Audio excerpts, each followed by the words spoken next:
Hello. How's it going? Welcome back. Happy Monday. An appropriately sized cup of coffee for Monday.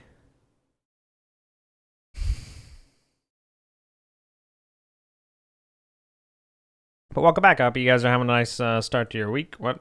Okay, man. I literally started. Look, it's literally started and then it just stopped on me. I was ready, okay? I don't know what happened to it. Anyway, welcome back. I hope you guys are having a wonderful Monday, wonderful start of your week. I hope you guys had some good food today. Today we'll be doing some more. You haven't eaten today. I've only eaten once today, but it was Chipotle. It was a lot of food. It was a lot of food. What do you eat? That's a good question, Muffin. What do you have? What are your options? But today we'll be working on more brainstorming for the first game here, trying to flush things out a little bit. See what we could do. Yeah, that's pretty much it. I think that's all that's on the agenda for tonight. Maybe some game, maybe like Kazan or something tomorrow. I'm probably gonna storyboard a bit today. Let me actually change the title to Storyboarding. I'll say storyboarding actually for the first game. Storyboarding. I'll say storyboarding first game. Is that? I think you can put that as a single word. So Sprite and Taco Bell. Well, I mean, it sounds like your options are a little limited, but I think you could probably work with that and just go for it, you know?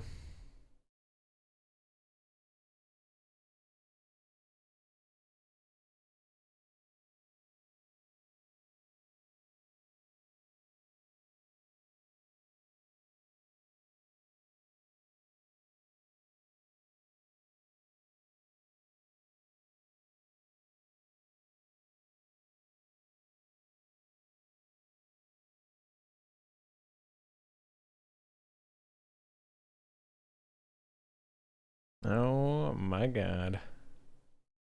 What the hell did Nicholas send me?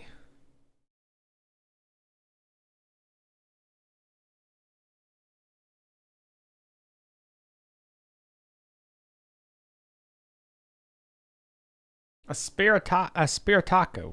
That sounds like a spear taco sounds like a forbidden exorcism technique.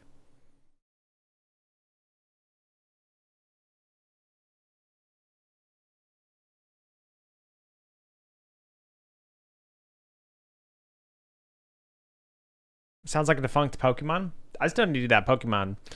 I think I'm gonna go out with a bang whenever I'm done streaming. I think that's when I do the. I think that's whenever I do my Smash Pass for Pokemon. I think I go out with a bang. You know. I think that's where things end. They should make a taco Pokemon. I mean, is there not like there's got to be a Pokemon that looks like a taco, right? Like that has to exist, right? The only Smash is Ash's mom. That's probably pretty fair. I say as I know nothing about the games, so anything. Yeah.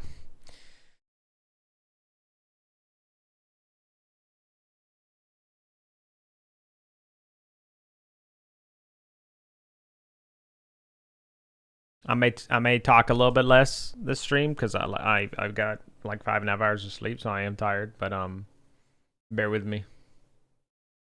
So I may just be a little bit slower to respond, but I will still do my best.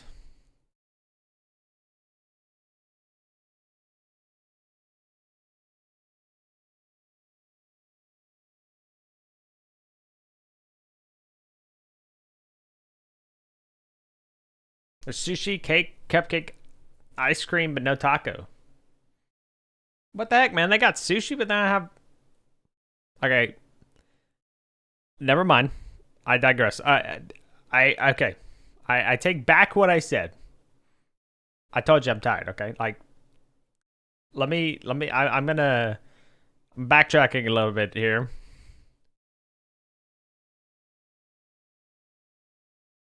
It's fucking the sushi cat. Oh no. I've seen like a.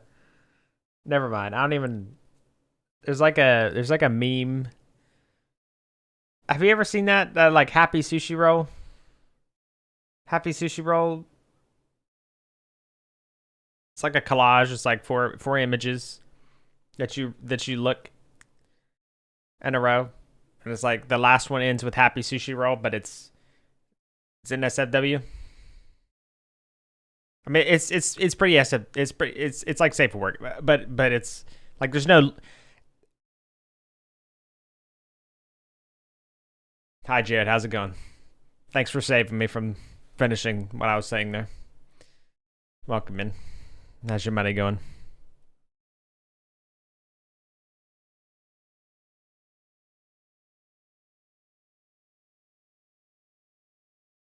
Have you ever played in the Pokemon games, Jared?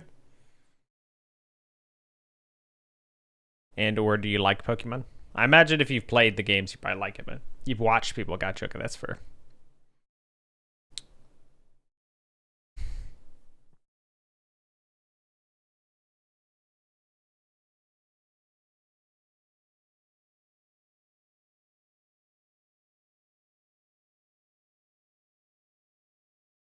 Guys, I thought it'd be hilarious. Like the age when I was college when the pyramid. Gotcha. Okay. That's fair then. Guys, hear me out, right? There's a gambling app in here that you can engage with as you're waiting on things to finish in the game. This is definitely not going in the game, but it's kind of funny. I gotta take inspiration from the out. What was that one game where you gamble? Like that's the main mechanic, Muffin. You're like in that room, and all you do is gamble. What was that? Clover Pit. Yeah, gotta take some inspiration from Clover Pit. Thank you, Panda, as well. Yeah, gotta take some inspiration.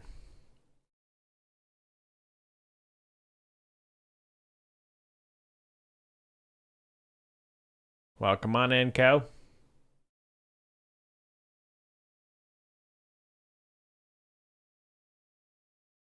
I was gonna pitch Clover Pit, but it's loot boxes. Oh yeah, okay. There's a game that I actually saw where it's actually based around you opening loot boxes. It's all 2D though. It's not 3D. It's all 2D.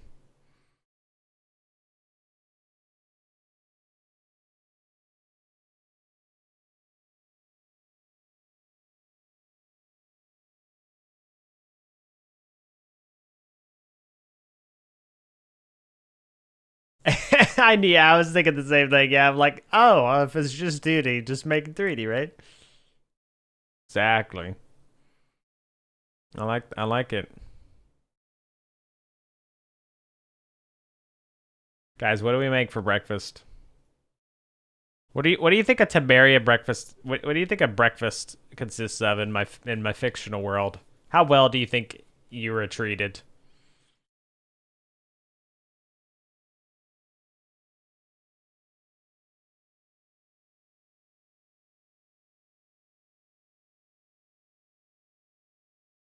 Like Vampire Survivors?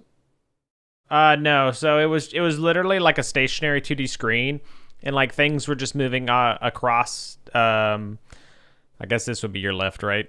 It was just moving across to the left side, and like you would like collect stuff, and then you'd like earn money, and then with the money you'd actually buy a loot box, and then the loot box would always like give you more money back than you purchased.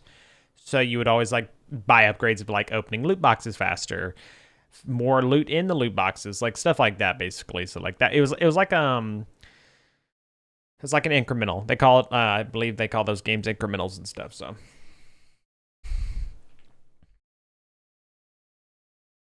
Snowpiercer? Yes. Are you talking about the movie? It's just the movie, right? Snowpiercer?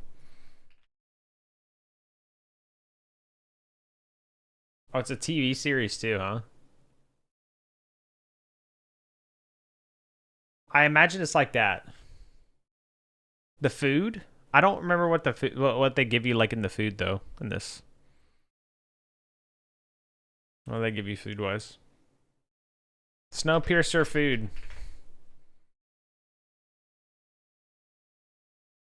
Oh, it's the crickets? Oh, cockroach jello bricks. How about a pack of instant coffee and a hardtack?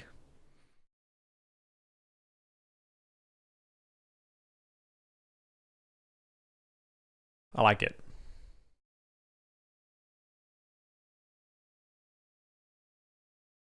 Him is mine with Diet Coke.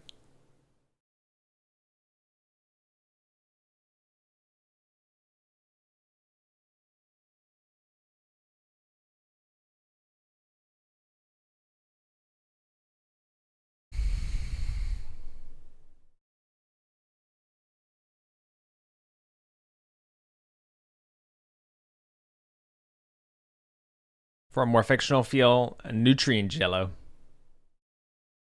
Honey, it's time for your daily allocated nutrient block.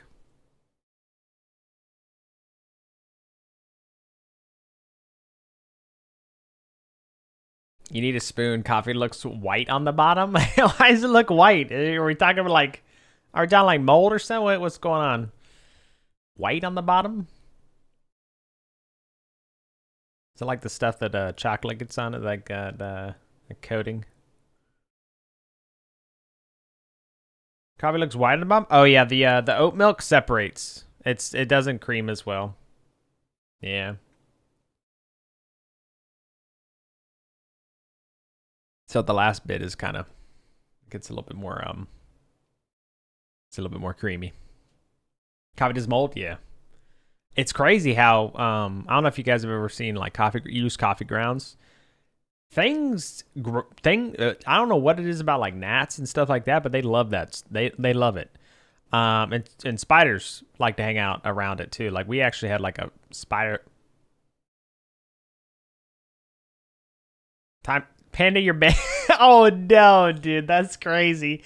It spawned again already. That's insane. It's pretty low chance to spawn. That's crazy. I literally maybe I need to nerf it. Uh oh. It was 3 times too. I saw, yeah. Panda really stole that from me. That's crazy. Panda doesn't even have enough. You know what's funny is it's wasted on Panda compared to you because because Panda just gambled all of his ingots. Didn't you, Panda? Aren't you like starting over from the very beginning?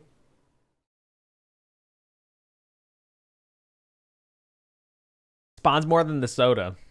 Yeah, maybe I need to nerf it. Might be time to nerf it.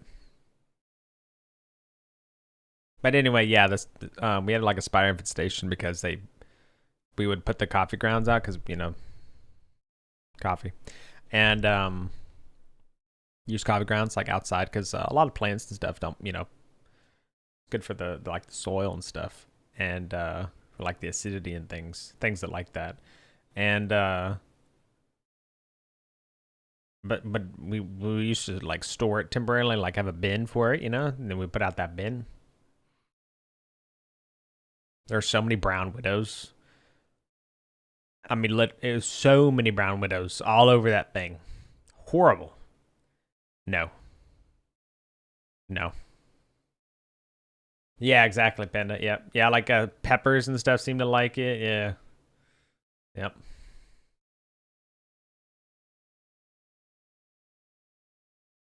Poor Muffin, dude. Muffin just got robbed. Although that it's kind of checks out. The man's keeping you down, Muffin. This Panda guy.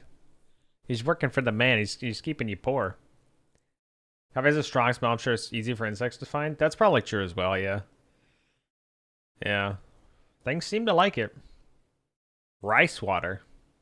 Really? Because like starch and stuff in it?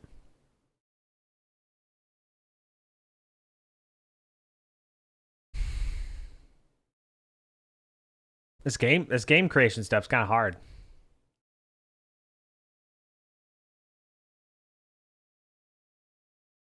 I was joking with Rakish. I'm like, hear me out. I just remake the overlay. The overlay, you know? Hear me out. Let me cook. All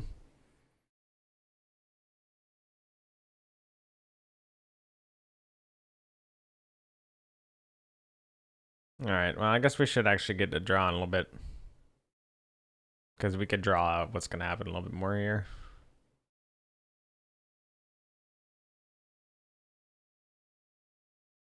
What the generator's going to look like.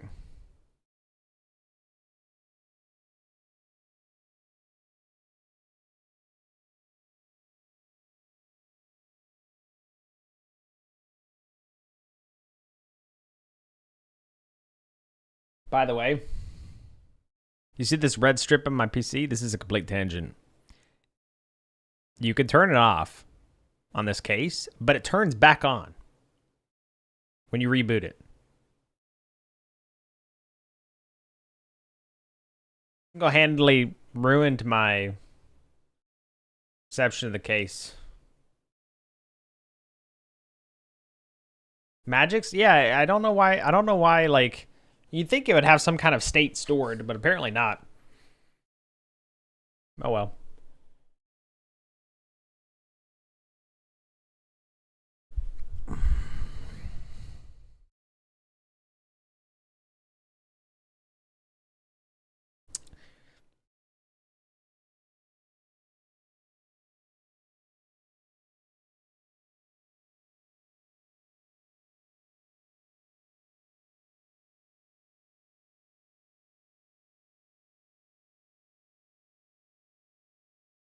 Objectives.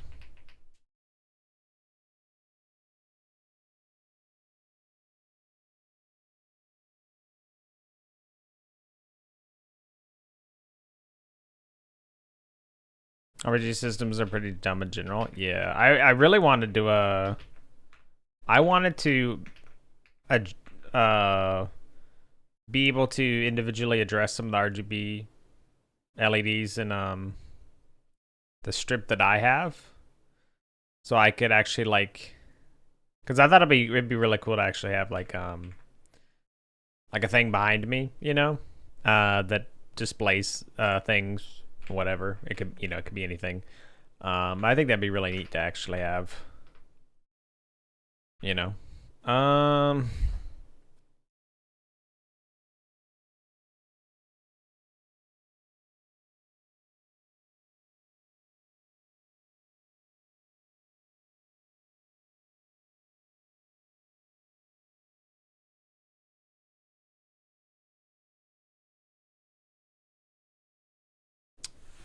What is it called? I didn't even mess with on my system, just pure default settings. Yeah. What case do you have? Air filter? Oh, you're talking about that? No, yeah. Yeah, it'd be like the intake. What I'm thinking something's covering it up. It's an Asus case. Let me figure it out. All right. Chat, let me get my book 1 second.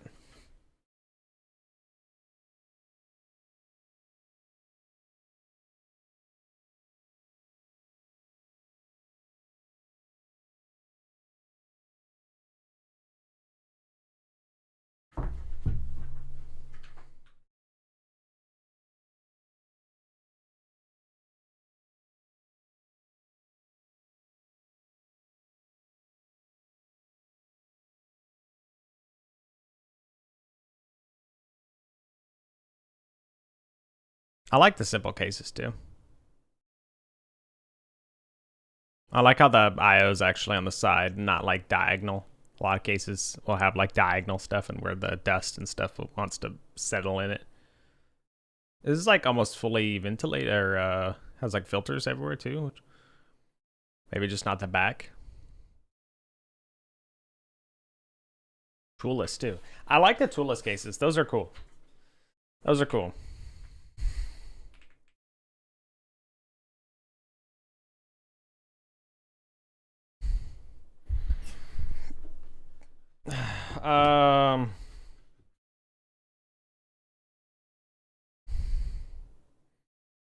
Glad you actually can't see the book in front of me. It's a shame. One day we'll have a little bit. I'll have the camera setup. Trust me, you know it's gonna happen. It's gonna happen.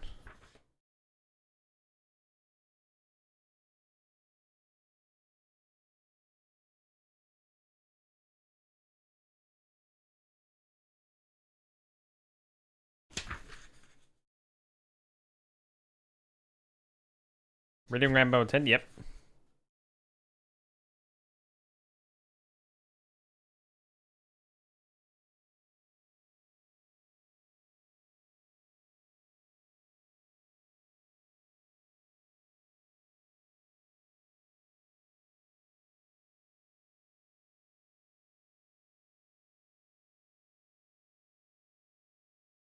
Something I'm trying to look for here in the book that's perfect for how I want to word this.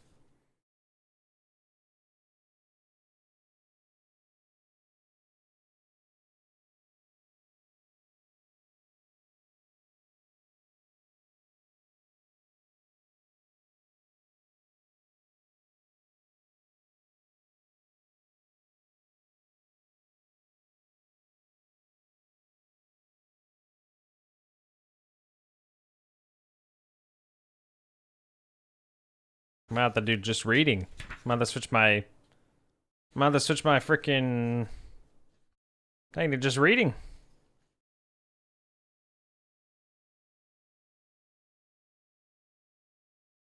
Can't find it.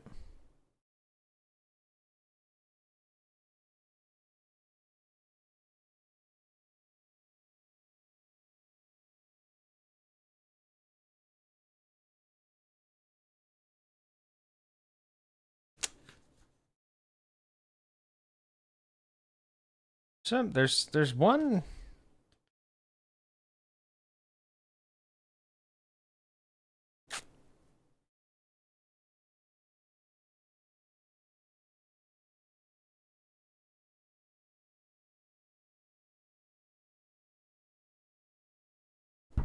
This is called emotional theme.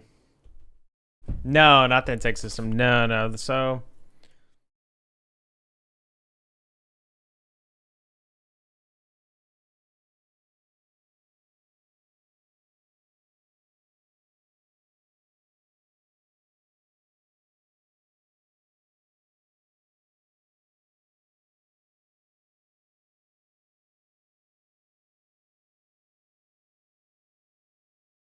essentially the idea is that one of the things, by the way, this is the you actually can't even read the book. That's sad. It's called Designing Games by Tynan Sylvester. It is the guy that created RimWorld. Great book. I'm not very I read some of it a long time ago, and then I needed to I started rereading from the beginning again because I liked the book, and I had forgotten a lot of it by now because it's been years since I started reading it.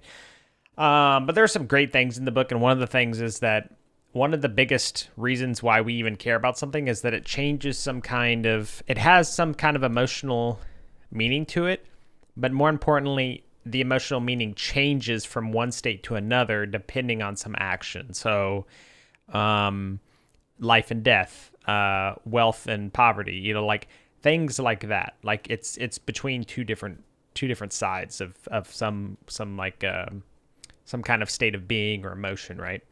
And so I want to kind of incorporate a little bit of this while I'm storyboarding and thinking about this stuff, is that I want to keep in mind as the developer, what am I actually like, what is the, always just make sure that I remember what that's why I call it emotional theme. That's the best way I can describe it. The emotional theme that I want the person to be feeling. What's the current theme of emotions? And this in this case would be the desiring safety, essentially.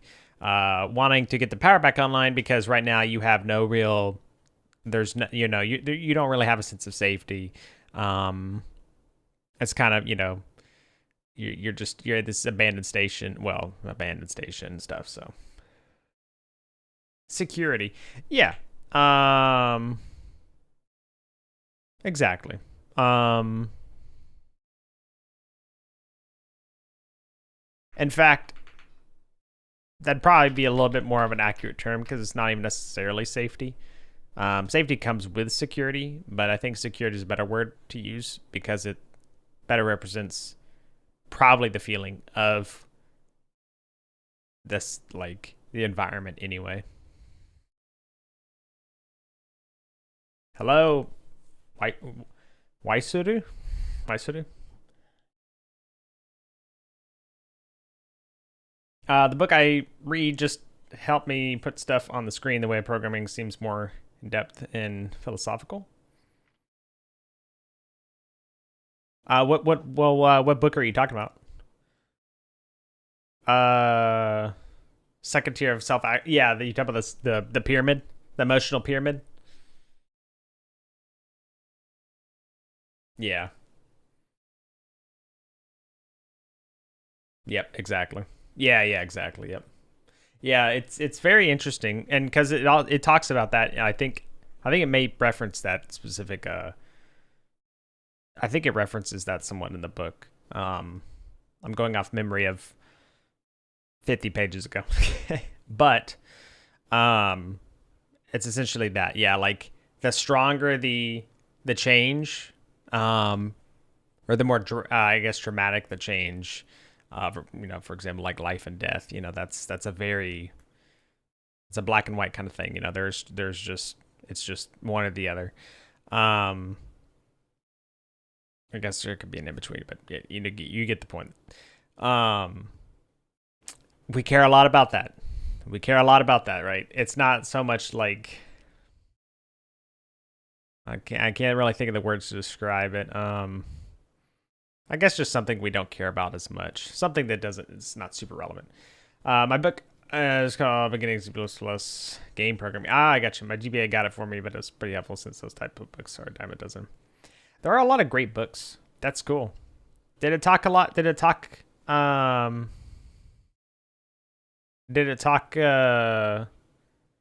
I guess it was kind of like a little bit of architectural stuff of how to implement certain like game programming patterns and things. Bob Nystrom also has a really good book on game programming patterns. I think it might be called game patterns or something, game design patterns.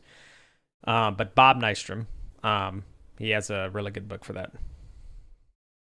I also am reading that one. That's a good book. But this book is I don't know if you were here. Yeah, designing. You said this way of programming seems more in depth and philosophical. I'm not sure if you're referencing the book or what's happening here, or if you're referencing the book that I was talking about, which is Designing Games by Tynell Sylvester. Seems most horror games get you to just about tier 4, then drop you off a cliff. Yeah. Possibly. As far as I got dealing with SFML, gotcha. So setting up libraries and putting some squares. Gotcha, okay. Much more low level than I've ever done, that's for sure. I've never done anything to that degree. Furthest I've gotten in a lot of that. I'd say lowest level I've kind of gotten is using Rust to acquire a hardware or like the actual pointer to the process in Windows in order to capture it, to pass that pointer to a window capture. It's like screen recording window capture software. On the ground level, you're missing nothing. Yeah, the embedded stuff and all like the really like low level stuff super interesting, but similar for direct control, the CPU is so bad. Yeah, assembly is definitely crazy. It's still I always love, people always love to bring up and I think rightfully so, The creator of Roller Coaster Tycoon and how he did all that and assembly and stuff, and it's just crazy. Very, very cool. Very inspiring.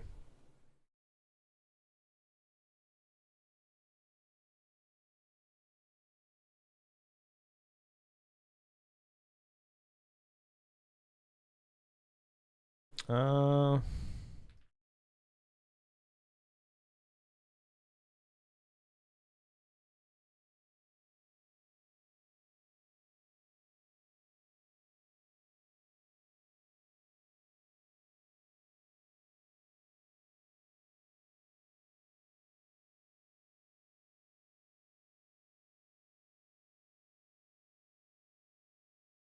let's see.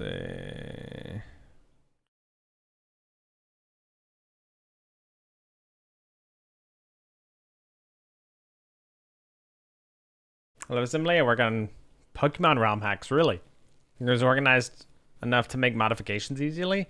I heard like you can like one of the reasons people like to train um like AI models and stuff on Pokemon is because like they're like all of, like the memory locations and stuff have like already been graphed and like you already basically know where everything is, so you can easily like watch things, see what things are happening, which is pretty cool. Performance rate Mitsubishi Evo 8. Oh god, how can a Denso 16-bit chip, huh? Man.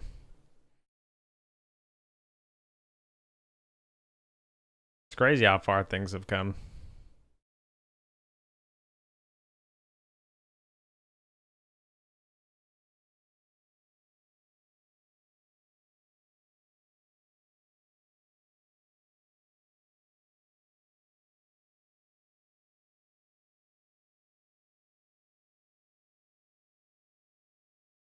How big is the gate gonna be? How big do we actually want this to be? Um,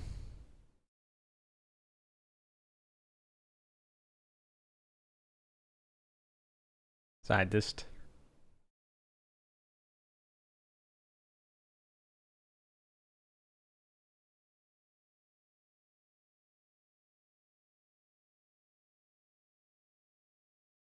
How big would this building actually be?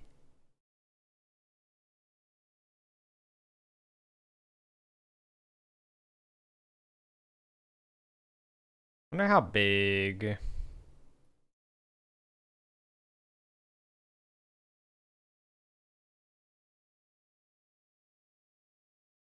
Sorry, weather station building.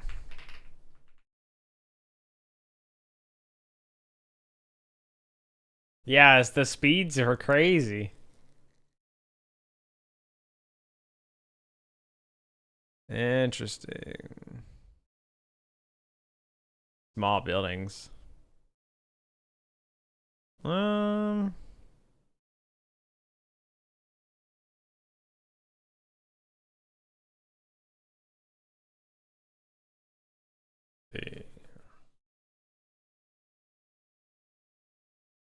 I don't even know. This looks like it'd probably be like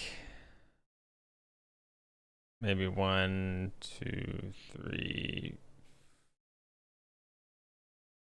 probably a meter.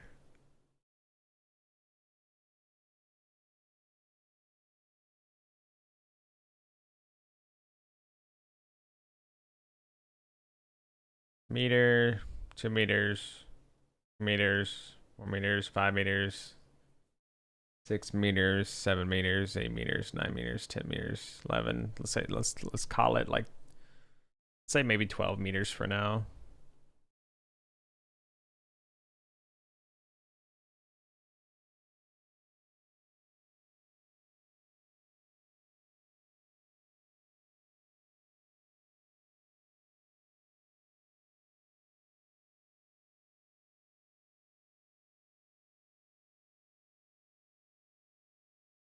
What happens if I rotate this? Rotate.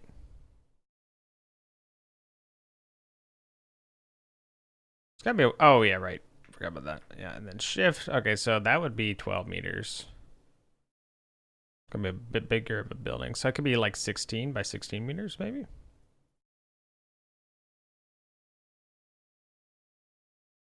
It's a decent sized building. It's not that big, yeah. Well, that's the thing I'm thinking. Like, it doesn't need to be that big. But I also don't know, because I'm mainly just trying to get an idea for how big. Mainly just trying to get an idea of like the general size of things, so that way I know.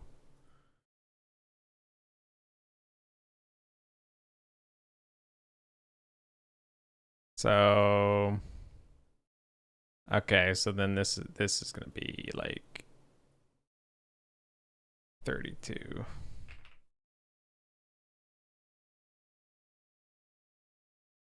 And I could just draw.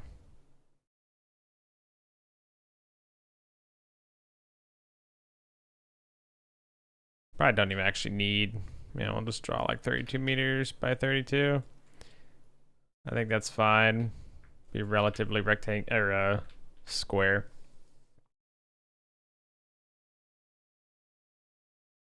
That's your shed? Yeah, but you live on a farm. Farm sheds are built different. Literally. So.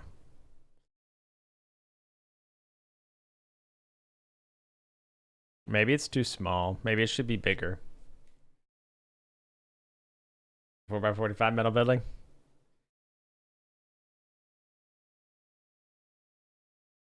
I mean, like, I want some. I don't know. I guess this depends. Like, I'm thinking that I want some distance between the buildings, But I don't know. Because that comes down to how like it actually plays and if whether or not. Because I don't want like there to be something like tedious movement for the sake of it being like, oh yeah, you gotta walk across the yard here. But so that's gonna hit from the side. I think that's fine, honestly. Ooh, maybe we actually have the actual tower over here. Yeah. Maybe this is the station. And this is the tower. Yeah, wait. Okay, that's so much better, actually. Because then... Yeah.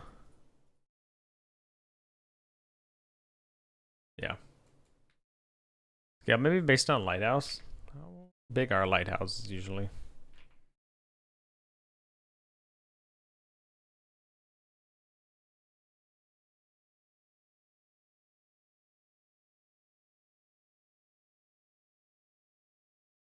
Does it say at the bottom?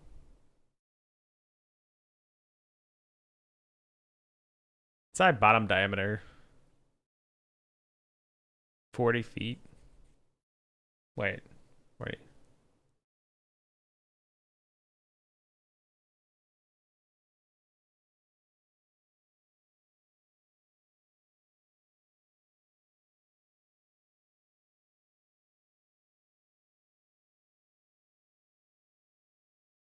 A little bit better. It's like 25. Small as 10 meters. Yeah.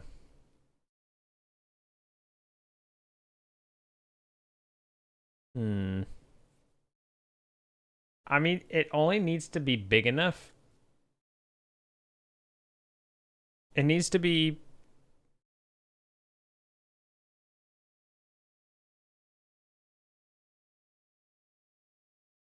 Hmm. Because it only needs to be big enough to provide the functionality that's inside. Something that makes sense. Maybe it should be a little bit bigger.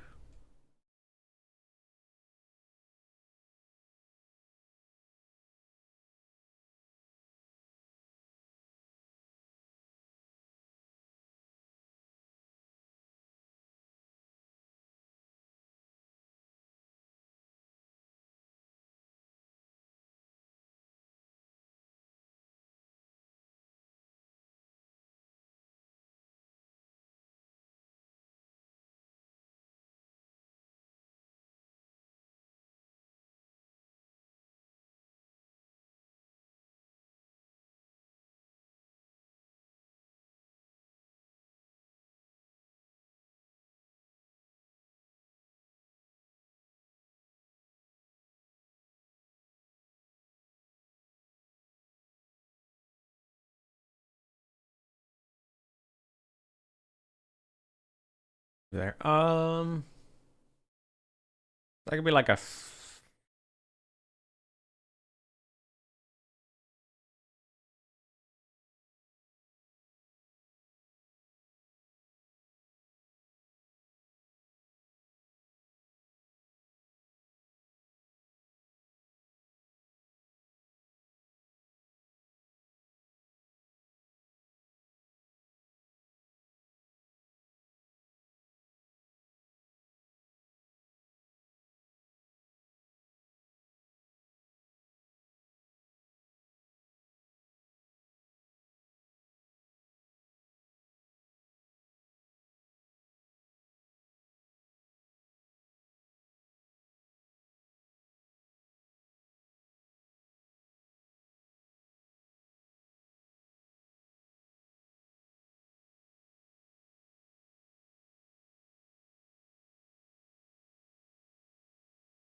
But that fear factor? Yeah, well, that's what I was thinking is that this, like the bulb, you know, the actual like radar would be stored on, um, like this would actually be a little bit more to the right because it actually be behind the building. Like you just see the top of it, you know?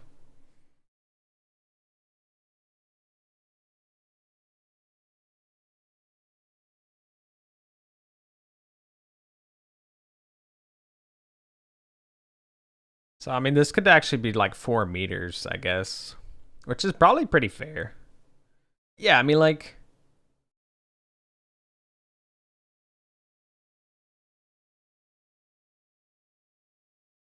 maybe it should be. Sounds like I think like a 4 meter base is fine.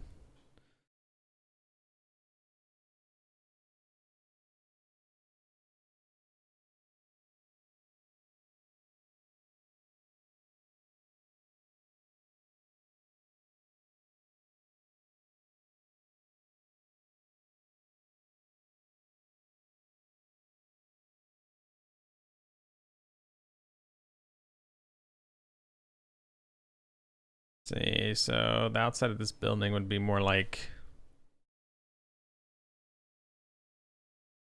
maybe we could just double it to like 8 meters. That's a decent. It's kind of big though. Maybe we could do. I want to do 6 or 4. Do 4. And the same thing for this guy maybe, and then this guy though, that's gonna be like probably at least 12 meters, maybe longer. Figured that out.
kind of roof would this have? Would just be a concrete slab up top?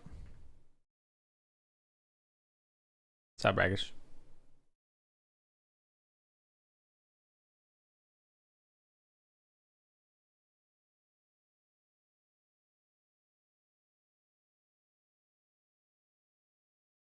What happened to me, Rakish? What happened? Why am I women? What happened? What happened to your Twitch there? Twitch is all sorts of dude. What happened? Actually, though, this would be a corner piece.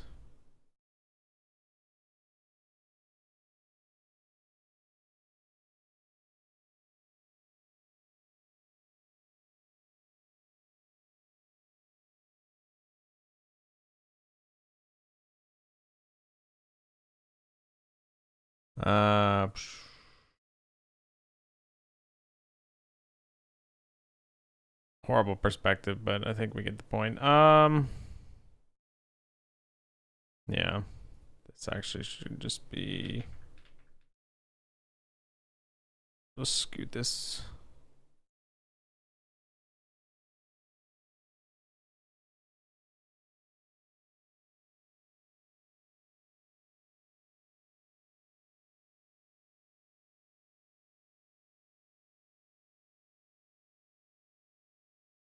Maybe like that.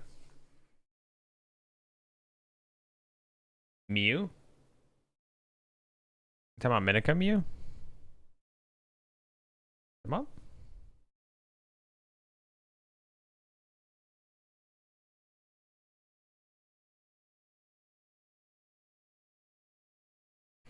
So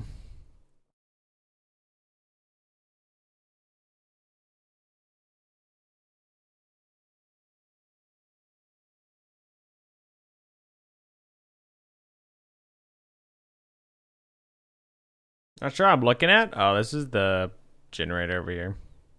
I'm drawing the perspective. I'm drawing like what you're gonna see when you walk in.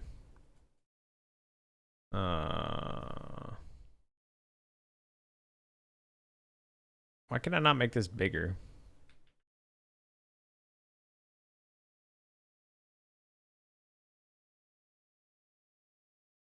I thought I'd be able to make this bigger, but maybe not.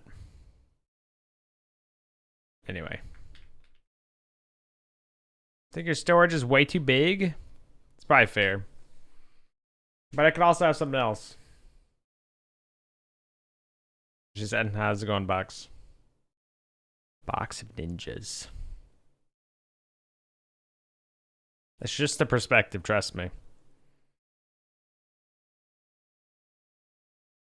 By 2.5 by 2.5.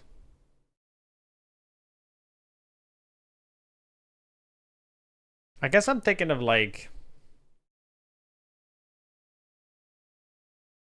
I mean, I don't know, because I think there could be like a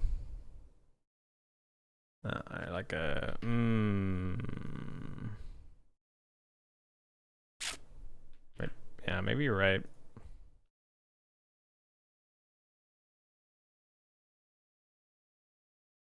Yeah, 12 is kind of long too.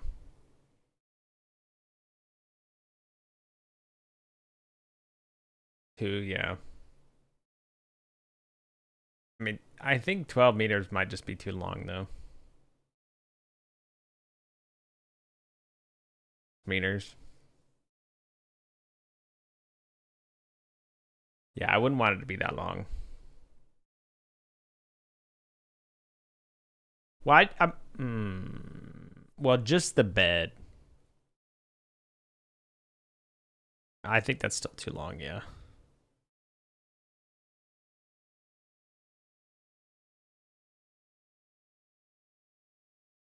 Maybe I could just get away with like a... It's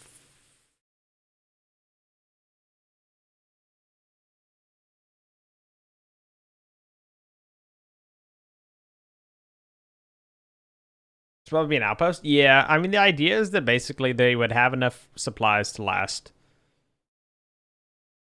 I guess, honestly, they wouldn't need that because they're not that far away. Like, automated, no one's supposed to be here. People would live here. My idea is that, like, a team of 3 to 4 people, maybe probably 4, would live here to run the station. And the idea is that you were sent to get the station back online, see what kind of state it is in before we are like, oh yeah, let's send out another team to man the station. We're short-staffed, you know. One guy can do the job for now. Fine. Size cargo pods, small shed for generating station building.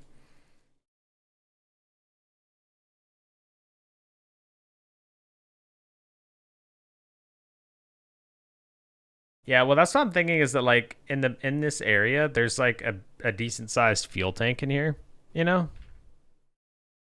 Because the idea is too that like, you know, maybe we could probably have like you can have like a fuel tank in there, because you know there are vehicles, whatever else.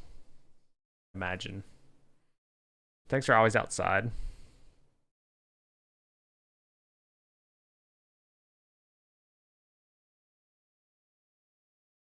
Hey, not everything may make sense to Maria.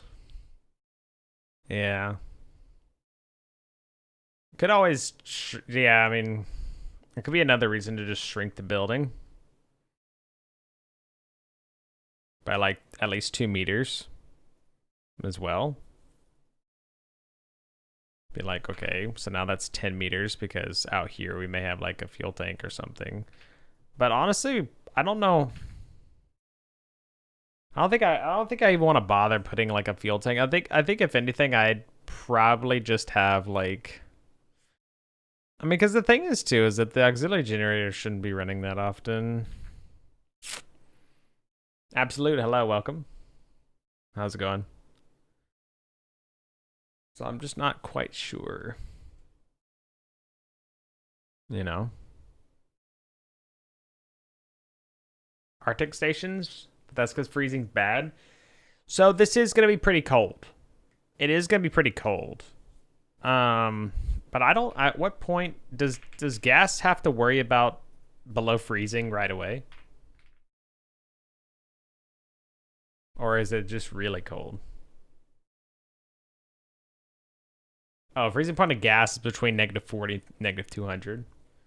Diesel gets gels at something like below 0. Below 0 Fahrenheit or Celsius?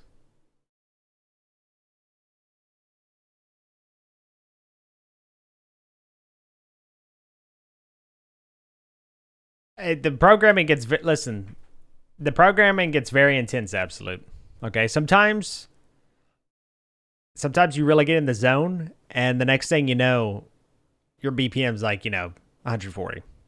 I have it on just because why not at this point? I literally just have it on.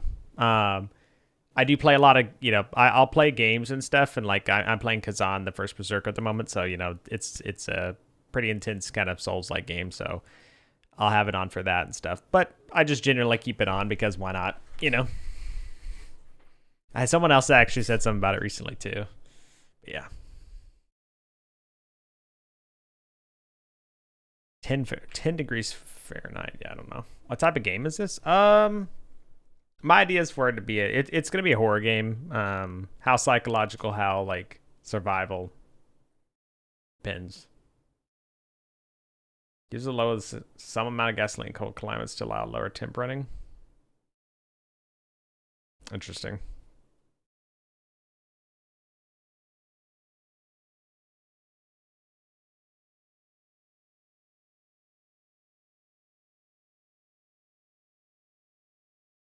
I'm gonna have to have like I mean, my idea is that there may be like snowfall on the ground, so like there may be snow on the ground, right? So it'd be below 32 Fahrenheit. Would having nightmares help with horror game dev? I'd think it would. Absolute. I mean, I have a lot of demented thoughts. Unfortunately, it's just like almost intrusive thoughts. So I've also just I've always just thought of like creepy stuff for some reason. So I think if you have a mind for it, you should definitely. I think you can definitely take advantage of that. I've seen a lot of, horror games where I was like, okay, what happened? How did someone come up with this? Something is not right. Absolute. Thank you very much for the follow. Much appreciated. Welcome again. But yeah. So, I mean, I think it would help. It's like, yeah, I mean, it's very thematic, right? So, not your mindset? Yeah.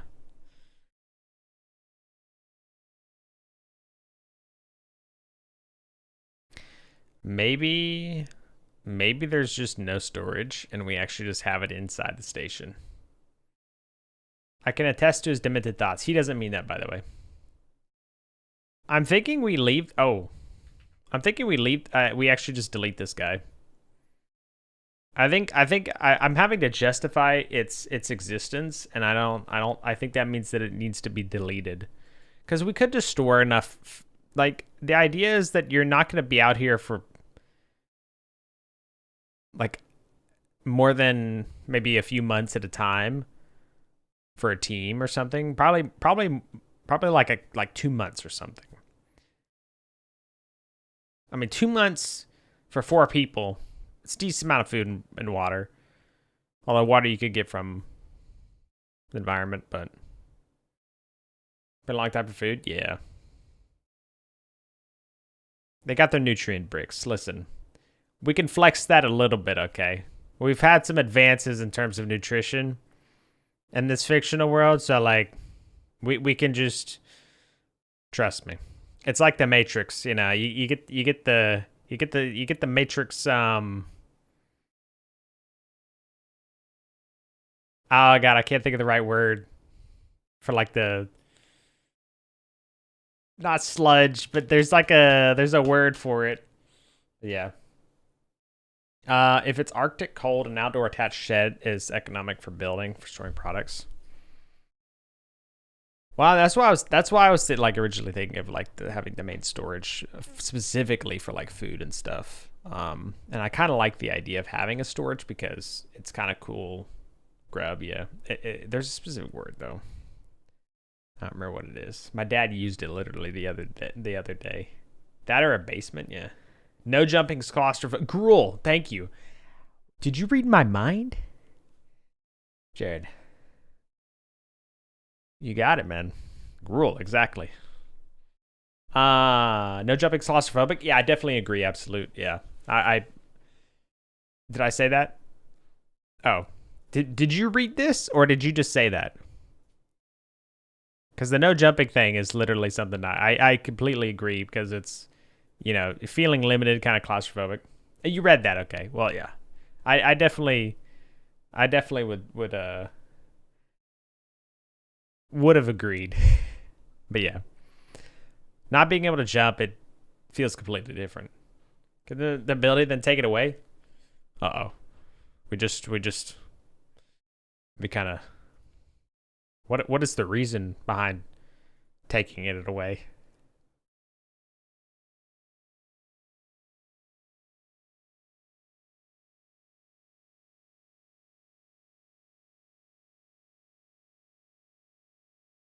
So maybe we just have like a 6x4 shed or something. I really wish I gotta bust out the tape measure, man. I cannot visualize this. Wait. So you said how big are like the cargo containers? You said cargo container size.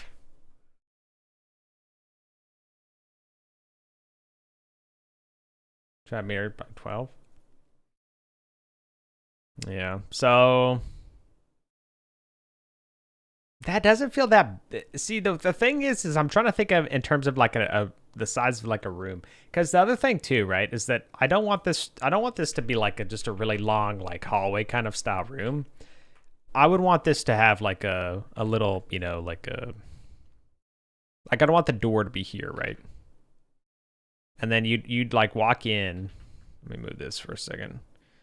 You'd like walk in, but there'd be like maybe like a divider here, right? And you can have like, shelf here and maybe some like tools here or something, right? And then Maybe like most of the food over here. Something else could be here. Maybe like water here, right? Or something. I don't know. Or maybe actually all this would probably want to be food. The shed's only 10 by 12. Yeah. Well, I mean, I don't want the shed to be that small. Like, I don't want this to just be a small shed that you actually walk into. I'd want this to be like a very... I'd want it to be considered a small building, you know?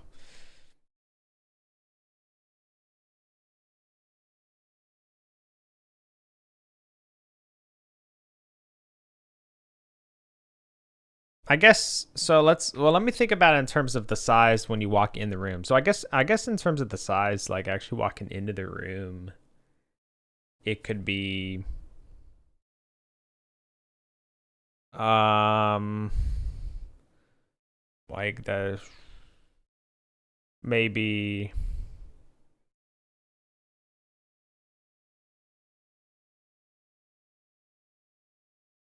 yeah, I mean 2 meters across would actually probably be fine. Because that would give you room to walk in, and that would give you storage space on both sides of you.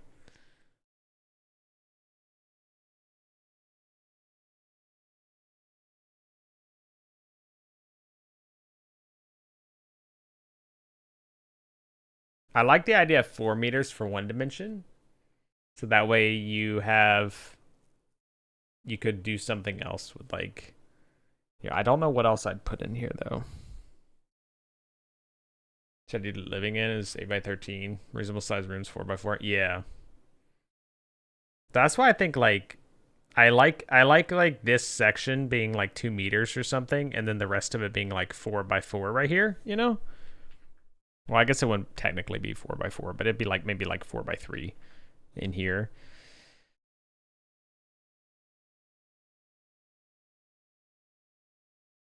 Because I think it gives you a little bit of something to work with.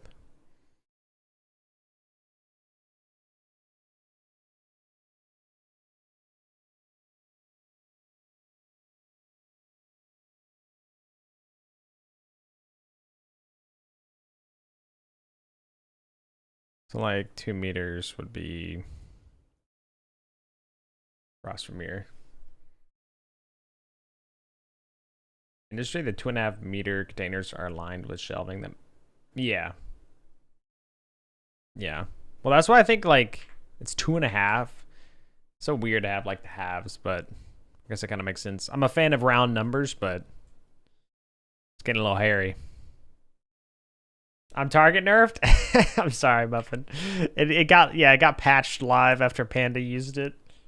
It's road size limitation. Gotcha. So it doesn't really matter for this. I mean, two's fine. I think for this. I mean, maybe it could be 2.5 actually. I think 2.5 is perfect because I don't want it to be 3, but I would want it to be. Uh, I'm thinking I'll leave it 2. I'd rather it be a little bit smaller. I mean, 2 times is crazy. Yeah. Yeah. Just wait till you find out what it rolls up to. I'll be right back. I'm gonna refresh. Never mind. I don't think there is any more coffee. I'll take a short break because ads need to run real quick. So take a quick break so you guys don't miss the thing while those run. Keep pre-rolls off for everyone. I'll be right back.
Alright, I'm back. Thanks for waiting.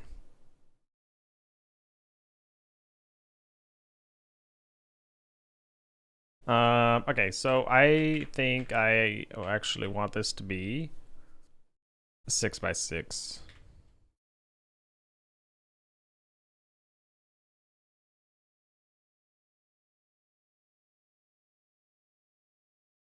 Thinking about like the dimensions here.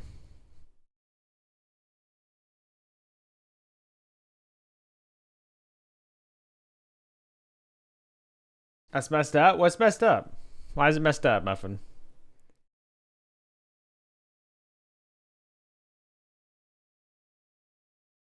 Co's winning? Is that why? Guy's gonna work so hard to get first.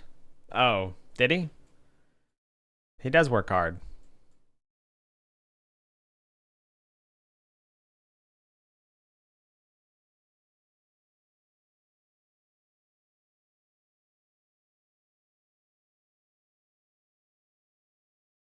Those are the 2 mines. Should have just got the 2 times. Is it spawning that often? Did you just get it again? I'm gonna have to nerf it. You got it twice today. Okay, I'm gonna have to nerf it. I wanted to spawn like once or twice per stream. 4 times too? Alright. May have to nerf it. Cause I went 2 streams without it spawning a single time. So I was like, you know. So. Oh. How about crazy idea? Muffin's giving away the secrets. Rakish sit there. Yeah, Rakish just sit there ready to go. And just, oh man, you missed it earlier, Rakish. Muffin literally got screwed by Panda. Panda was just waiting. He was just waiting.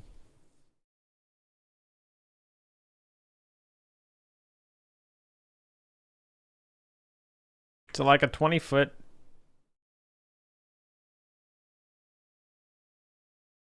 So I want like a 20-foot by like, we'll do like 20 by 12 maybe. So instead of this, actually, we'll do... Yeah, no, okay. I just... Who put 6 there? I think it should be 4. 2.5 by 6? Yeah. I think I like 6 by 4. Because 6 is going to be as long as like the 20-foot container, right? And then it's going to be a little bit less than that. I think that's fair. For room size. Basically, yeah. I think that's gonna be fair for size because I'd like this whole part to be at least as long as that. Typically more narrow, yeah, that's okay. They gotta store plenty of stuff, and we maybe gotta store some tools in here, you know. Because the other thing is too is we may have to store some equipment. That was my other. I just remembered. That was my other thing. I feel like I've duped Temporalis or something. No, it's fine.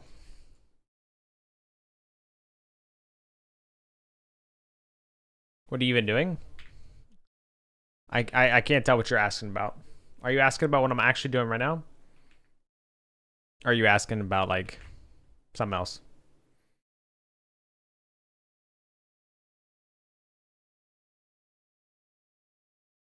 Don't worry about it. I don't know if you're asking like this or not, man. That's why I'm trying to double check because I didn't want to go off on a tangent. You'd be like, this guy doesn't even know what I'm talking about. This 10 guy really thinks I asked that question. I'm about to pass out if I not understand. Okay. That's fine. So it's a you problem. It's not me. It's you. That's what you're saying. This power generation building is massive. It should not. I don't think it needs to be 8 meters. I think it could be 6 as well. Yeah, I think it could be 6 as well.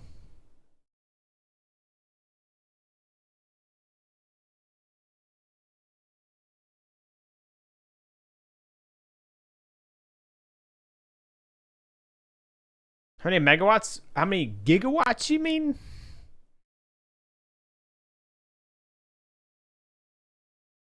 Listen, man, this is fusion power. No, it's not even fusion power. We gotta have the nuclear, the more primitive nuclear setup. So we a lot of infrastructure right now. Listen, this is gonna be a UPS optimized outpost. We're only doing solar. We're gonna need a pretty big area.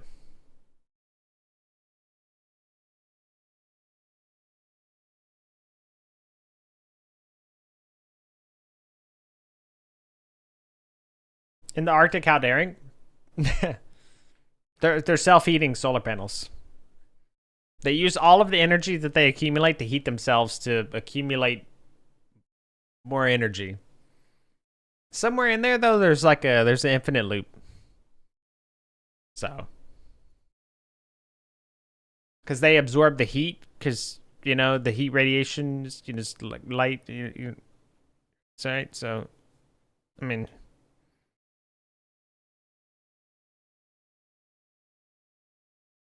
I was thinking more of the Months of Darkness. Oh no, don't worry. Listen. This takes place on a different planet. We don't have to worry about that. We don't have to worry about that. So, a little bit of hand waving going on. Don't tell anyone. I feel like these are big doors, even though I'm drawing them kind of small.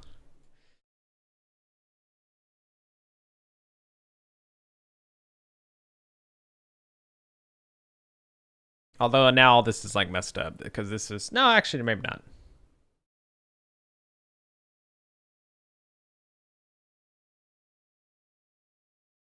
Doors 1 meter, yeah.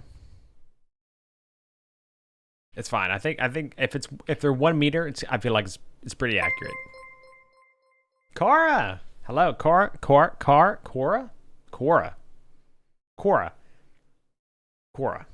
That's how Muffin says it, right? Cora. I've heard Cora so many times. I should remember. It's Cora. I remember. Hello, welcome. How's your stream? It's good to see you. Don't tell Muffin, okay? Hello, Mad Marionate. How's it going? Welcome. Fellow friend of Muffin? Yes. We are a murder muffin enjoyer around here. Mad, thank you very much for the follow. Much appreciated. Welcome. I'm telling Muffin, don't, no.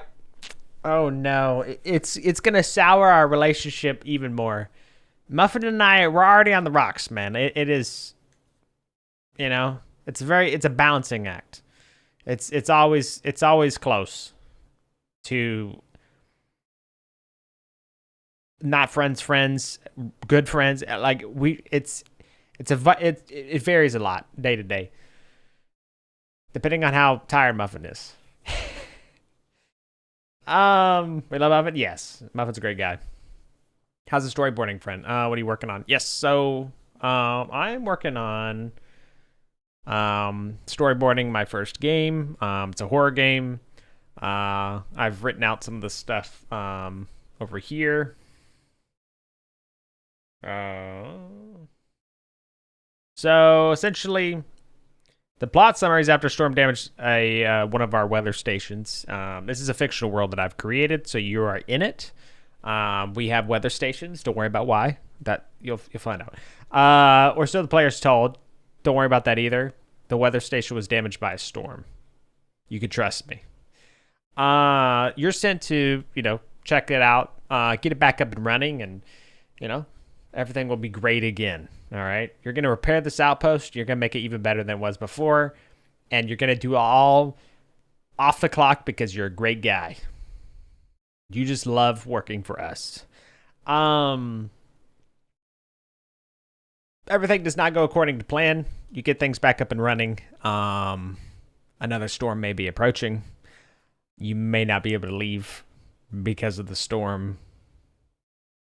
But you'll be okay. So, what software? This is Obsidian. This is Obsidian car with the Excalibur plugin. So like over here, this is Excalibur. Don't judge my smiley face, please. I have very little experience drawing, especially on a mouse. Bear with me, okay? Bear with me.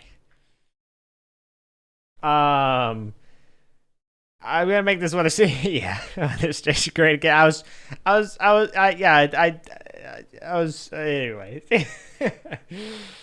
You like horror? Yes, mostly Resident Evil. Resident Evil's fantastic series. I remember playing one of the, I think it was Resident Evil 2. I don't even remember which one it was. Like my small TV back in the day, and it was play with a crush I had at the time. She played games. Great times, great memories.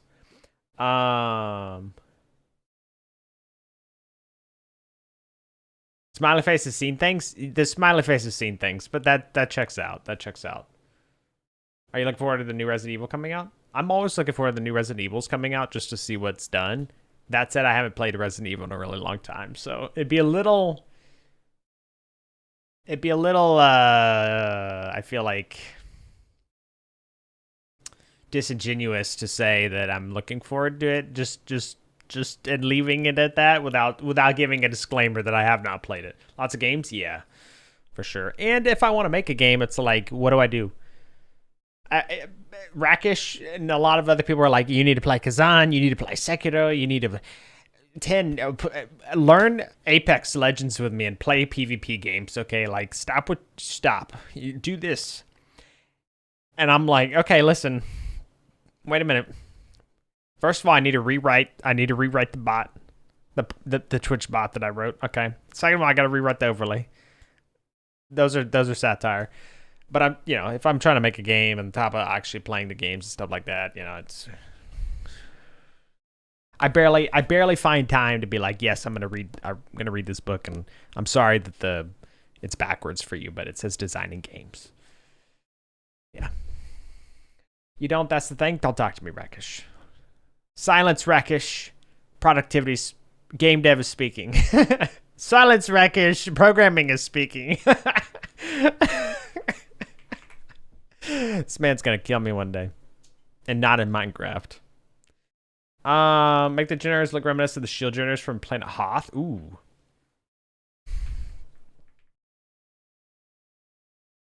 Star Wars has some really neat stuff in it. Just wondering, are you self-teaching yourself how to make a game, or do you have a background in this sort of stuff? I have a bachelor's degree in information systems technology with a specialization in programming. That's how it was done. Right. I thought these were like the cylindrical things I remembered. Shut up, Brackish.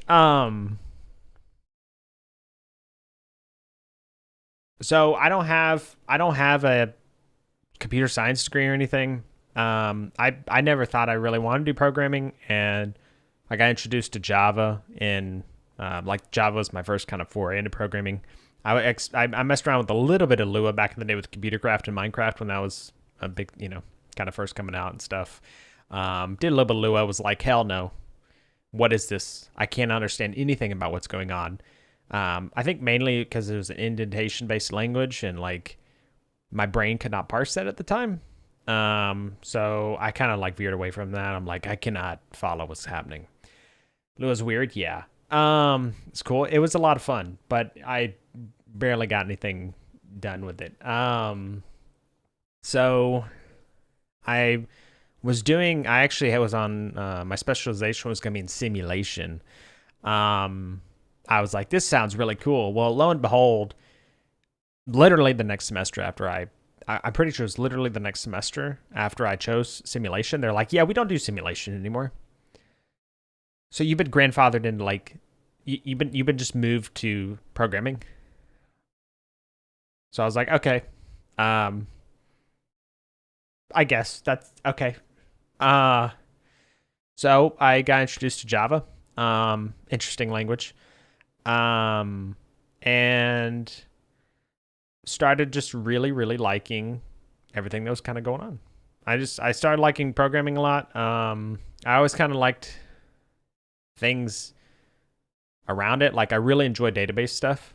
I love database stuff. I've created all the database stuff that I've done. I like the schemas. I like the organization.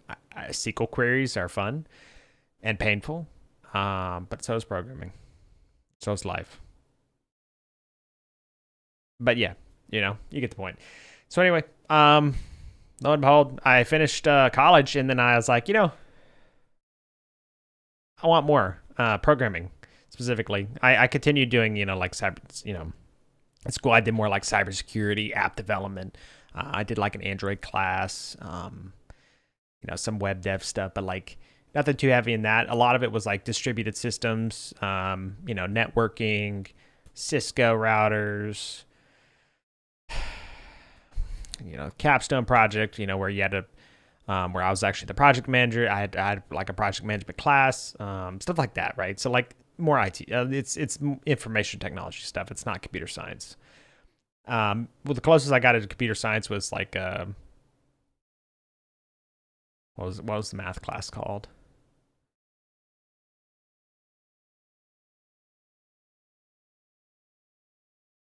I don't remember what the math class was called, but it had to do specifically with like logic problems and stuff. And so I learned. Oh, and I actually did take like a hardware kind of based class, differential calculus. I actually have never taken calculus. I'd like to learn calculus for the sake of knowing calculus, because I've heard it can be a very beautiful thing. But I loved Python. I taught myself Python after college. So when I got out, I was like, you know what, I want to learn Python. It looks really nice, and that's how I taught myself Python, and ended up teaching myself Rust and everything like that. So I've taught myself most of what I know about programming now, for sure. I like free, yeah. I have taught myself most of what I know about programming now, just by reading and experimenting and doing whatever. So, yeah. And it was really helpful to have a IT background, because if I had ever had a problem, something wasn't responding, I'm like, okay, is the port open? Check the firewall. These two things can communicate. We're good. Everything's not working. Okay, reboot it at least one time. It's working. Excellent. IT degree. So what else is the IT degree gonna be used for other than to make sure it gets rebooted at least one time, and most likely fixing your problem. So. A good idea is a nice IDE. Oh, a good IDE is nice. Yeah. So I started with Eclipse, and then I changed. I did Eclipse, and then I went to NetBrains. NetBrains, is it? JetBrains. Their IDE for Java. And also Python. A lot of fun. PyCharm, I think it's called. Yep. I use PyCharm. I stopped doing really anything Java related. All just Python stuff. So I did PyCharm, and then I kind of veered away from that, and now I do NeoVim when I can. I don't have a NeoVim set up. It's all on my virtual machine for Linux. I also am running WSL, Windows Subsystem for Linux. And I have my setup in that as well. So, in Visual Studio Code, yes, it's a really good IDE. Yep. Well, it's not even considered an IDE, right? It's considered a glorified text editor, I believe, with like plugins. I think technically it's not an IDE. Don't quote me on that. I feel like that's just what I remember seeing, because people were like being very pedantic about it. But JavaScript and C#. I did actually C# class. Thanks for reminding me. I did Blazor. I did ASP.NET. I did ASP.NET. Blazor was something I looked at after, because I was interested in doing a PWA at the time, Progressive Web App. But pretty much glorified, yeah. But yeah. Python's considered easy for most people. Yeah, I definitely. Is it expensive? No. Python's very easy to learn, Matt, if you want to learn Python. What inspired you to make a game? I've always wanted to make a game. I've always felt like I had what it would take to make a game, because I care about the details. I care about making an enjoyable experience for people, but also making one that just feels good to participate in. Like, I see a lot of great games, and I just see a lot of small things that I'm like, man, it's a bit of an oversight. And I know I'm saying that now, but I know as soon as I release my first game, I'll be very humbled, and I anticipate that. I don't mean to, overstate my capabilities or anything, but a better way to phrase it, I guess, would be that I just have the desire to polish it and make it just a really enjoyable experience, no matter what the game is about. That's kind of why I started making a game template first, as making like the main menu and everything like that. Like you can already navigate the main menu with a controller. I plan on integrating, like controller support and whatever it is. Stuff that's just really kind of straightforward and easy to understand, hopefully. But yeah. Also, I just really love creating. I don't want to say systems per se, but that might be the best way to put it. I really like making things, and I really like making things that provide some enjoyable experience for people, you know? I think it's really cool that I can write code that does something, and I or other people find that something interesting and fun. Tier 3 of self-actualization. Yeah, it's hard to send that pyramid. Totally fair. If you love games, you'll pour your passion into making yours crisp and perfect. Exactly. Yeah. I mean, like I just see a lot of games, and I'm like, I feel like I could do this one specific thing better. Not necessarily the whole game, right? Like I don't look at a game and I'm like, damn, I could just do this better. But like there are specific things in a game where I'm like, ooh, that feels like something that I could maybe do better, Cora, do you do any programming? You said you loved Python, so. But Lua and JavaScript are both foreign. So when I meant Java, I meant just Java, not JavaScript. I don't know if that was clear. I've never written any JavaScript. I think I have, but literally like,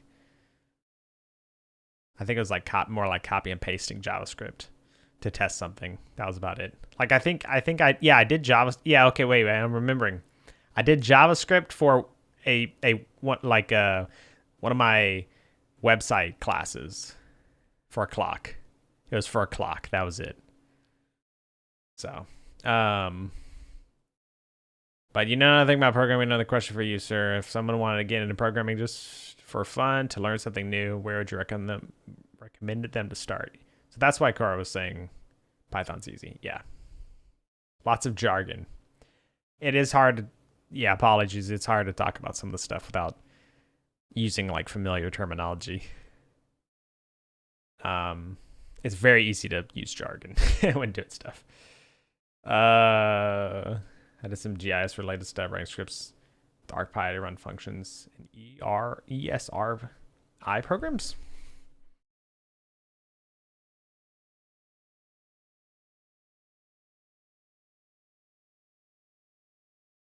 Ooh, spatial stuff, huh? Interesting. Okay, that's super neat, actually. I love I think data processing and stuff is so interesting when it comes to spatial geometry and just like mapping that and actually being able to like recreate it whatever you wanted. My fault for not. No, it's if you know something well, you should be able to break it down to other people. So anytime I fail to explain something properly, it's a skill issue on my part.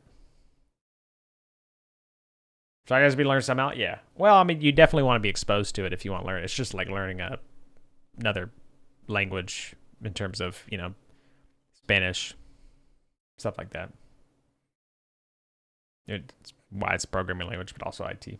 But as for what my recommendation to get into is, think of something you find interesting or would like to do with programming, like something in general that you just think would be possible as a result of writing some kind of program or whatever, and make it happen. That's what led me to know so much more, now compared to when I first started, because like I said, I learned Python by writing the first bot, for points and everything like that for chat and everything. So if you don't ask the question, no, yeah. Questions are good.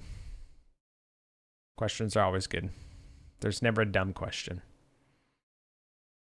Unless you're purposefully asking a question that you know is false for the point of making someone angry. Then it might be a dumb question. But I only ever do those to Rakish. But don't tell him that. But yeah. Asking inflammatory questions is one of my favorite pastimes when it comes to Rakish and my friends.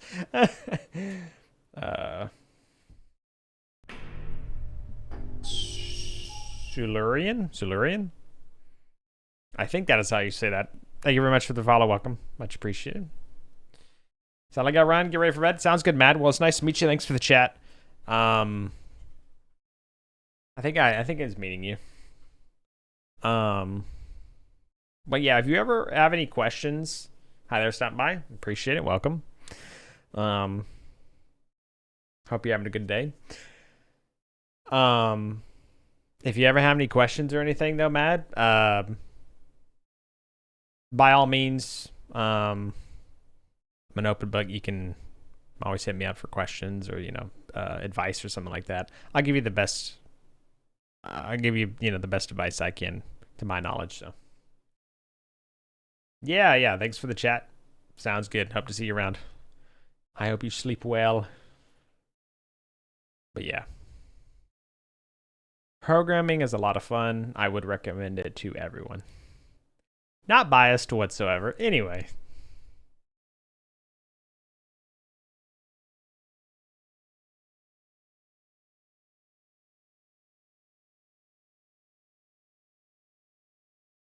But yeah, the Obsidian program is a lot of fun. Cora, like I really like it. You can create like templates, like there's like a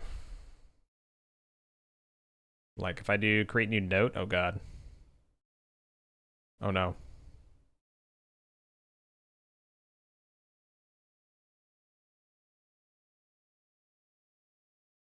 Okay, so see this, and if I do Control T, I can do Games GD. And look, see, it just autofilled all this stuff for me. So like you can do templates and everything as well. Like you can see there's tags, GDD, work in progress, created, a bunch of really cool stuff. I was just curious, do you use AI at all to help code, or are you a purist and prefer manual coding only? So I've never used a paid AI model to do any kind of programming. If I've ever experimented with AI assistants, it's always just been, hey, help me solve this problem. There's one specific time where I can't say it helped me, where it pointed out a problem where I was just reading the same exact code over and over again, and my mind skipped the problem because I was just doing like one simple thing wrong. It was like arithmetic essentially, and it helped me at that point. I do not currently use AI for any assistance though. Part of the reason is just because I enjoy the process. Am I slower because of it? I'd say so, because even though you're going to have to fix a lot of mistakes and stuff that an AI may make if it like hallucinates or whatever else, which I had to do before when I was experimenting with it. That said, it wasn't, again, a paid model, so it was not as good. You won't have to do that as much for a paid model, I'm sure. Especially with like Quinn 3 point whatever the latest kind of I think Quinn is like the best programming model. Or is it Claude 3.5 Opus or whatever? I don't know. I try to keep up, but the names are crazy. But anyway, so yeah, I mean, I do not use AI assistants purely because I just enjoy it. For boilerplate and stuff, I wouldn't mind if it auto-completed, like Copilot, whatever else. But again, I don't know. I just enjoy the process, I guess. So I like to write it myself. I was just shocked to see how easy it is to make apps with these days with no experience. Yeah, it's kind of scary, isn't it? It's insane. Yeah, it's kind of scary.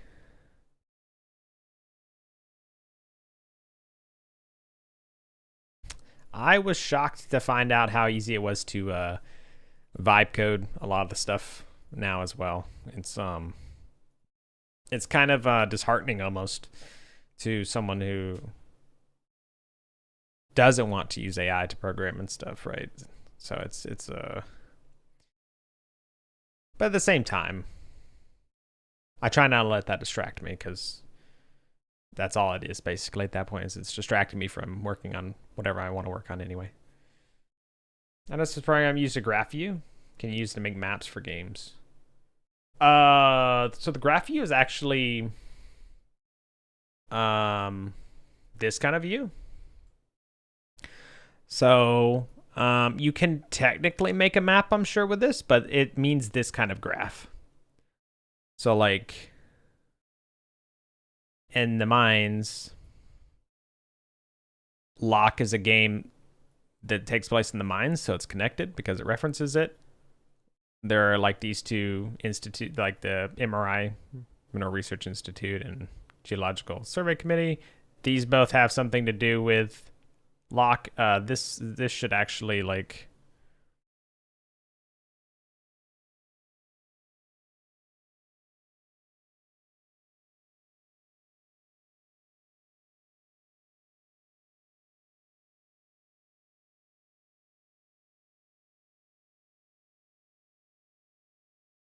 so I do double brackets like that, and then I can do GSC, and it knows that that's an alias, and see it just updated the connection.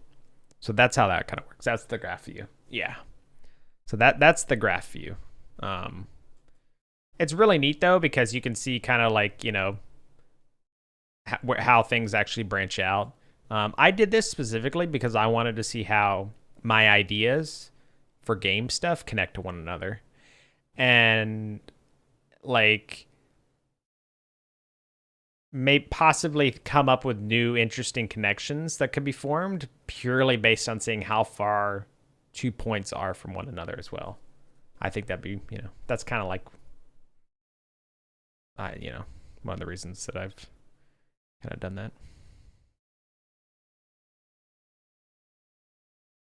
I've been trying to build a text-based game with AI coding, just a hobby project, so I'm trying to learn basic design to understand better on the side.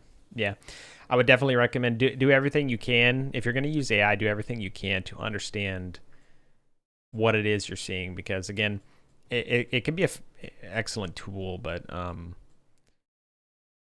the biggest concern is that, and you see this all portrayed everywhere, that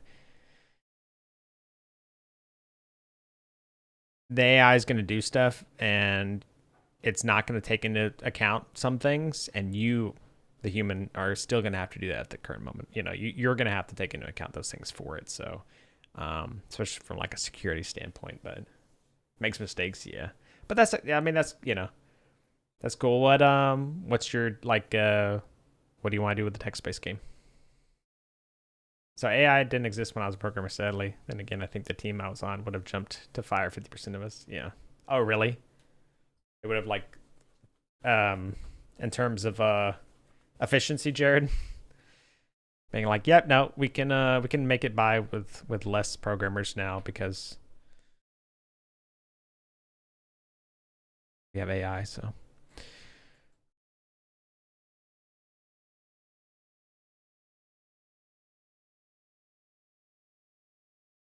what was I generated building?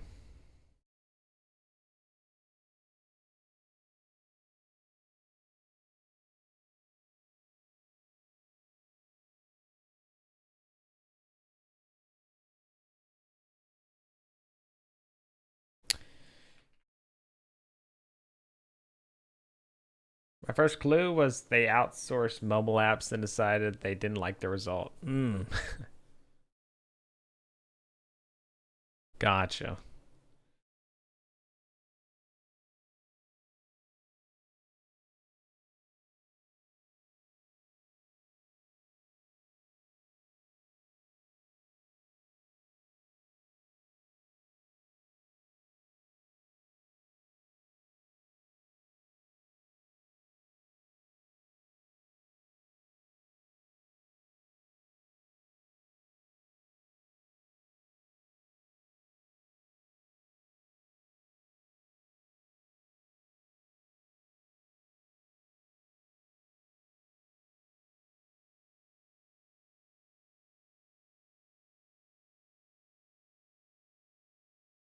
I understand.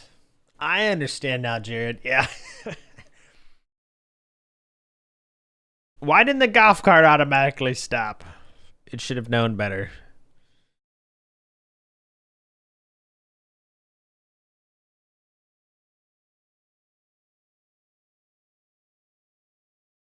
It's all for what? Yeah. Let's see.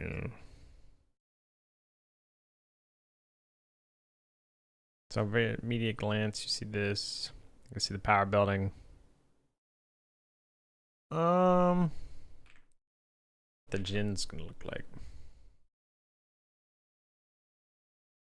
So, do you think? So, I wonder, should we make the generator like a gas powered generator, or it could just be like a small generator? It doesn't even have to be a gas powered generator. It could just be a be like a.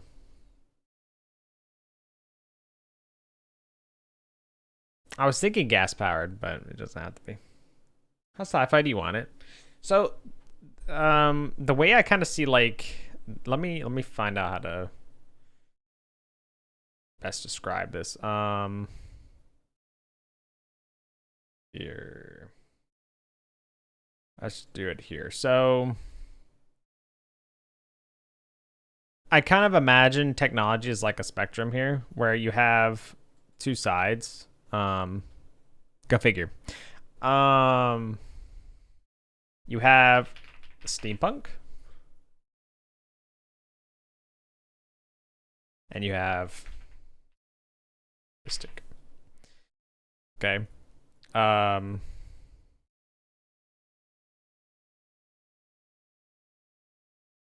let's make this. And I basically just imagine that there are kind of tiers in between that. Um, and for the most part, I would say you are here. You are here in society, like in Tiberia. I call it Tiberia, but like it'd be specifically in the city of Alacrity. That's the city in which everyone lives in, basically in this place. Um, everyone's kind of around this boiler room with electronic panels. Yeah, like there's like you can think of it like there's like a boiler, but you like maybe go down the hall and there's like this weird like futuristic hard drive that just like plugs into this slot, and like it's a pretty powerful computer, and you're like, okay. But like it's powered by like the boiler in the next room. You're like, something very interesting, like that kind of thing. Where there's just like stuff that just, I feel like my inspiration for it is that there's just so much stuff in the real world that just doesn't make sense. You look at something and you're like, I don't get it. They're like, yes, good, yes, good, yes, good. Deprecated, heavily deprecated, so old. And you're like, why the disconnect? What happened? Other than someone trying to save money or cut corners or whatever, right? Like, so I really liked that concept, and I was like, I want to make that a thing in this place. A game called Empyrean.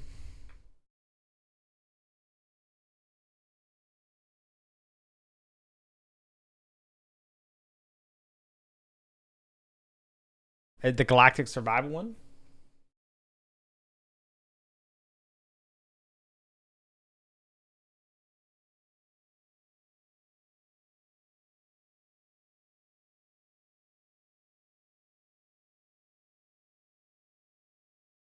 Trying to find a picture of the generator. But yeah, that's one of my ideas for like, or inspirations for how I kind of want the technology to kind of be in this place. Um, mechanical stuff, things that are like very just basic and primitive in function and appearance, yet there are things that rely on that are more, sophisticated, more futuristic and stuff. So I imagine, like the general state of things being somewhere in this range in here. It's only once you start getting into like more dangerous or I feel like once you get hit like this middle point of futurism versus steampunk, once you move past that, you're entering the territory of this is like infrastructure level kind of things, like government. It'd be more like government kind of owned thing, appliances, whatever else, vehicles, things like that, right? Machines. And then once you kind of hit past to the right of that, that is like the kind of almost like a hush hush kind of, we don't talk so much about that kind of thing, where because like the bot 10 minor 5 is here, right? And 10 minor 5, because he's an artificial super intelligence, right? He runs all this stuff. He runs a lot of like the main systems and supports, kind of all the planning and everything in this world. So he has to be advanced, right? But the things that he kind of interfaces with and everything else are all, kind of below. So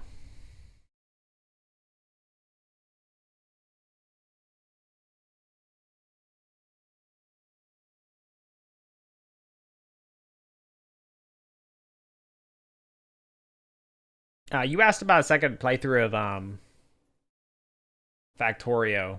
Um, that's funny. Is that why do those look like hamster wheels? Why do those look like wheels or something, Jared? Is that what they are? They're like wheels that something runs in. I was gonna say something. I don't remember what it was. Oh, they just spin it in the magic cage. That's funny. I see. They're just, yep, they spin. Why do they spin? Shh. Worry about that. All you need to know is that they spin and they produce power. Infinite. It's lossless energy. But yeah. That's kind of how I imagine like the state of things. So that's why like there's an auxiliary generator. That's why there's this more primitive auxiliary generator that is required to get like enough mechanical force or charge some battery, and then once that energy reaches a certain threshold, it's like, yep, we can turn on the main generator now. It needed that little bit of energy that whatever it provided, the auxiliary generator. So but then the main generator would be more futuristic. It'd be like, this thing that just kind of this thing that just kind of hums. It's just there's this blue line, and this thing just hums. Don't touch it. You're gonna get shocked. It's just weird, more sci-fi at that point, but like still kind of rough, Factorio is a great inspiration, actually, where there are things that look like if you put your hand on it or you touched it, you would die because you would be electrocuted. It would be extremely hot, whatever else. Like there are no safety rails in Factorio. It is just the engineer has built everything for its purpose, and he knows what he can and cannot do with said machines. That's because you would. Yeah. So yeah.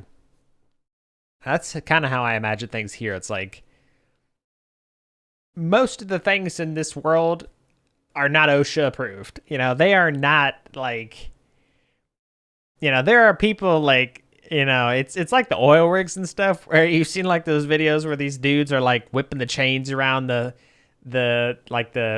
drill shafts and stuff like that, and they're like, that's how they like grab them, take them off. Like you see these big heavy machines that they're grabbing, like hooking down onto things, chains and heavy machinery swinging above them, like that's kind of how I imagine this kind of world. So so the oxygen area is going to produce some sort of primary electric discharge against the thing running. Got it. Yeah, that. Well, I'm stuck between that idea or if it just kind of needs the mechanical force to get going. I like the idea of it charging something to then be used to kickstart the main generator, because that also give a reason why the player would be like, hey, okay, this is charging. I'm going to go set up shop in the station. I'm going to go unpack and check out things there. So yeah.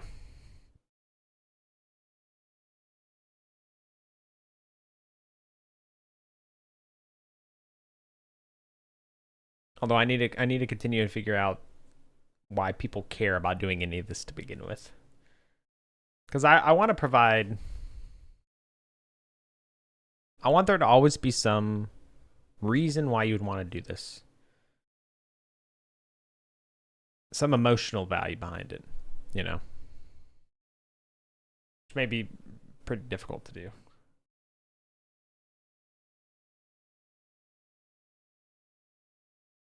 Deep metallic resonance sounds, yeah. Yep. It's gonna sound cool. I can't wait to do the sound design for some of this stuff. It's gonna be very difficult, I'm sure, but it's gonna be very, very rewarding. It's gonna be a lot of fun. Um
maybe there's nothing you unclog.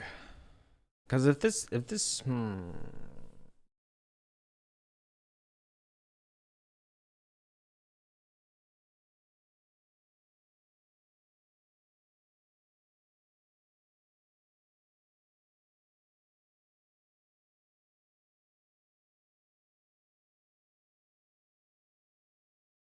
I guess it wouldn't be that bad.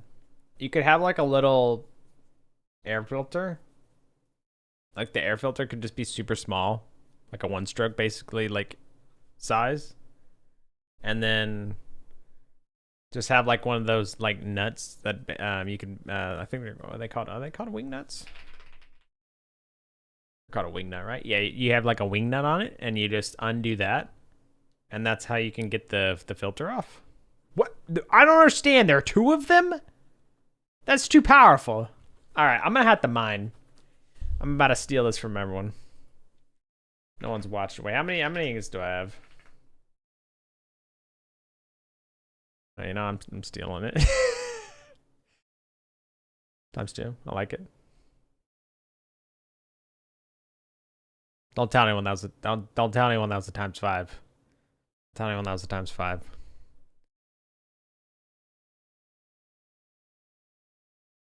It's kind of powerful. All right.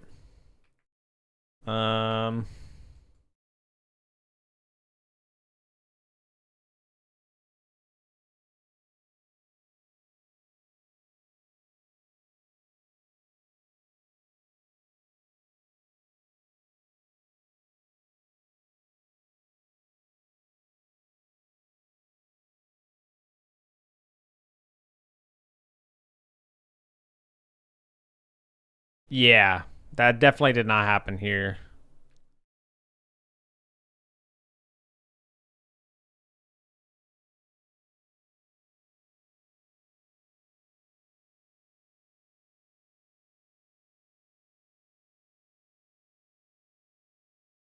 Let's see. How do I actually want to do like the...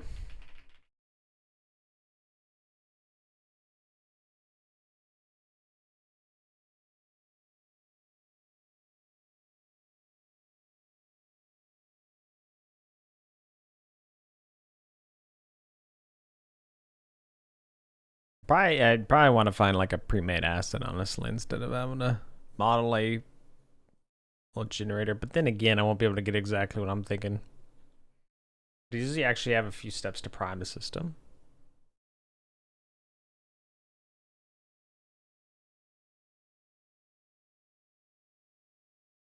I know diesels, like, yeah, because diesels were, you gotta take care of them more, right? They're more reliable, but you have to do more for them. Let's look here.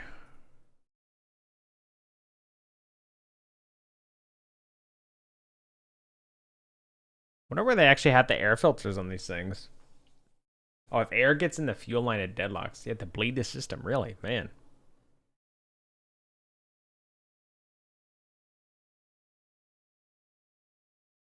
It's that sensitive to air, huh? Looks like there's like a little, so like it's like the air intake's always like to the left side. Most of these. Dry pressure. Oh, damn. Okay, that's kind of crazy. Okay, PSI, that's insane.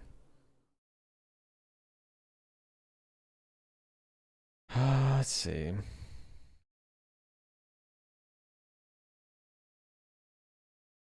We'll have like a...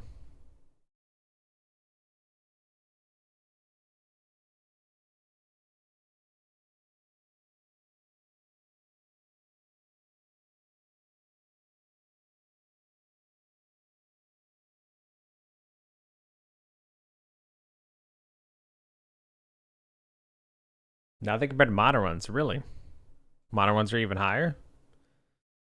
So they found out or found that it worked better if they did more. So yeah, let's do the side of the building here. Like the...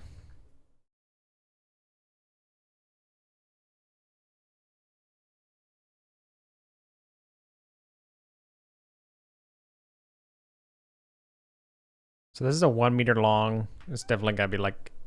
No, that's gonna be... That's like a 2 meter long auxiliary generator. Okay, that auxiliary generator needs to be a little smaller. Somewhere about 30k? Holy. Well, mechanical ones are like 1 to 2k PSI for my shimmer. Damn, 30k, man. That's insane. Pressure is always such a crazy thing to me, especially like when you go down in the ocean and everything. Insane. No worries, Cora. Good luck with your packing. I hope that's going well. I know packing can be...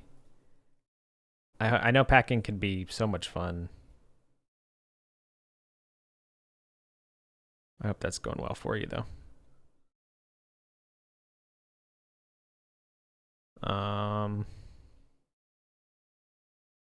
Standby generators are just a big box. Thank you. You're very welcome. Typical look. All right. Most yeah, standby big box. Yeah. Well, they look like actual like standby generators, right? Like I don't know if standby generator is the right word, but standby generator. Yeah. Okay. Now like a standby generator. Yeah.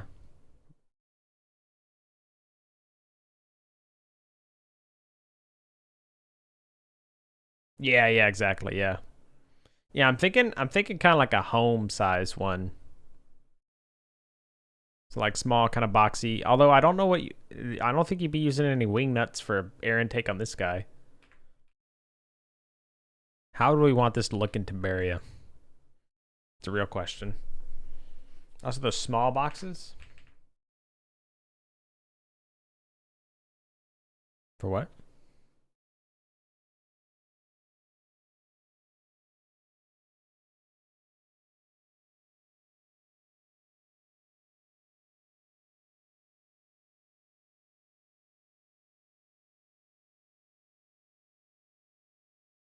I mean, it's like 20 kilowatts. Very small engine is about 600 cc. Ragish, what do you think? What do you think the standby generator should look like, man? I don't want to just do a box like you see at like the typical generators. You know. Can you think of anything TinBears? What you think you might see in TinBears? Give me some inspiration here, man. Standby, you know, like you know how you see like the big, like, I guess probably typically diesel generators, right? For whatever. You know, like a hospitals, like, you know, like the big ones, you know, but it wouldn't be that big. It'd be more like a size like a home generator, you know, because again, this is just literally to charge up, like, you know, a battery thing for it, for dispersion. That is a hilarious. I love how it literally is just the small engine in there. That's fantastic, Jared. Interior shot, yeah, that'd be funny to just like actually like pick up the whole thing. It'd be funny to like actually make this generator and it's like really loud, like the whole thing's rattling, and then like you lift it up and you look inside and it's just like this super small motor. Just very, very small engine.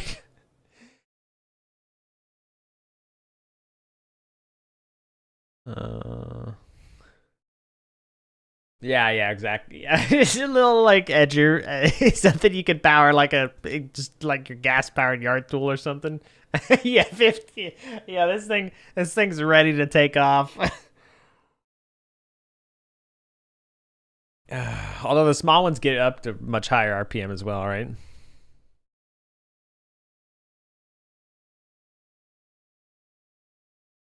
Generator's a generator, right. I'm just trying to think of what the like make it look like an appearance. I don't know. I was just thinking because I can either already lean into like a steampunkish style look for this, or try and because I feel like I want to try and create some kind of consistent look that's unique to the things that we have here. You know, I don't mind if there are storage tanks that just look like storage tanks, but like equipment and stuff, I think it'd be neat to have things that are similar to what we see, you know, in the real world, but slightly different. You know, there are things that are very unique. Ancient oil engine. Oh yeah, with the it's like a giant flywheel basically, right? Right, but I feel like that's something you do once you start looking at assets and stuff. I'm trying to storyboard wreckage. I need to know what the generator looks like, okay? I guess that's fair.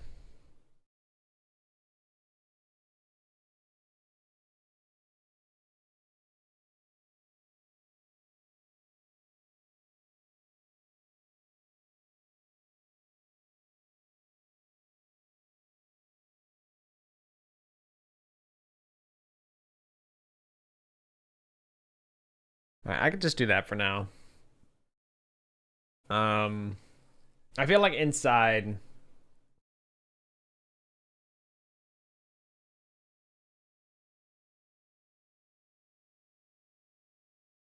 Jack engines. Oh yeah, those are very strange looking. Interesting. I've never even thought about a pump jack engine before. Huh. Those are super neat looking. What the? Man. That's cool. I'm going to pump jack into something? Man. Inspiration? Yeah. I mean, you already. It's too late, Rakish. You already said not to think about it anymore. So, I've already closed my mind. You didn't want me to think about it anymore, so no, I'm not going to. Box generator. I don't know, because the whole reason that I kind of wanted to do that. The reference pile. I will. In the lips, dude. You mean on the lips? Come on. If you're gonna say it, you gotta get it right at least, right? That's crazy. I'd have to take that out of your paycheck though. I don't think you can afford that, man. I don't think you can afford me, bro.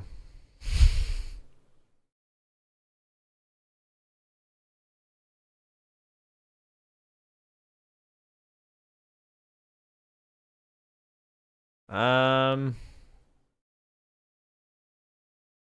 this panel would be Inside. Yeah.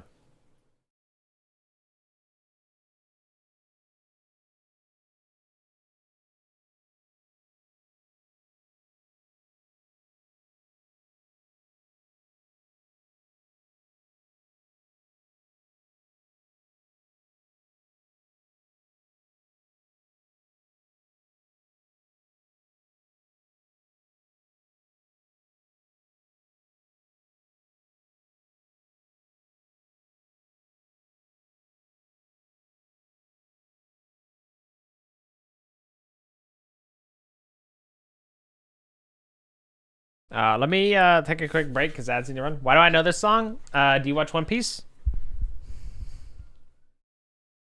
Or actually, you may. This isn't from. Well, I mean, it's by No. Oh, it's by Otto. Otto. I think Otto. How you say it? Say wow.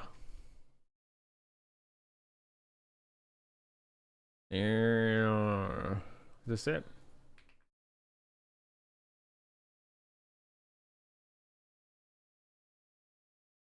Why can I not find the actual song? There we go. This song. There you go. It's by the same lady that does the One Piece songs and stuff. Apothecary Diaries? I don't think so. It may be. I don't know if they've used it in Apothecary Diaries. I can't wait to watch season 2 of that. All right, I'll be right back. Quick 3-minute ad break on the Twitch side to keep pearls off for everyone. Take a quick break so you guys are missing. Be right back.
Alrighty, I am back. Thanks for waiting here.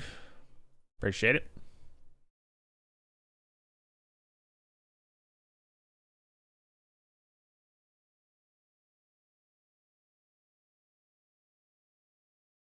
Tanks are always crazy. I love seeing the tank engines and stuff too.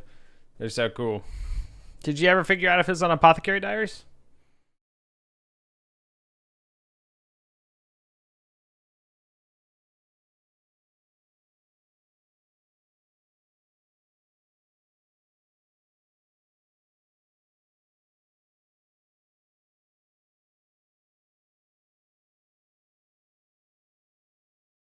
Now you're just trying to figure it out. Maybe you're a secret One Piece fan. You just don't know it yet, Jared.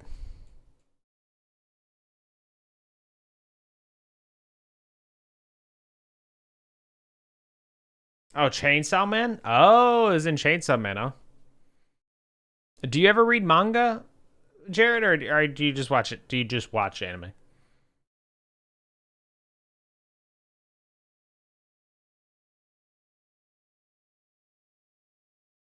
You've read a few. Kind of sad I did. Uh-oh. Why was it a did you read a like the manga of an anime you really liked and like now I know like two of the current animes in totality? Before they're like finished in video being animated or let's see.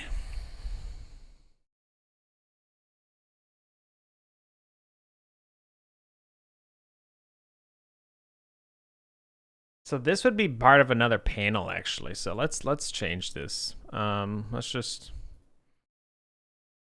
this over here.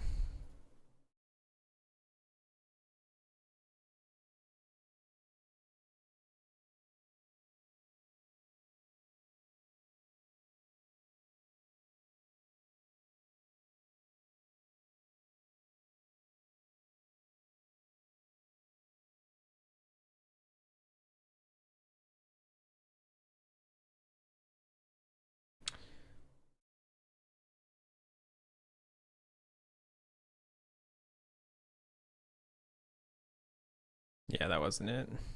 Man.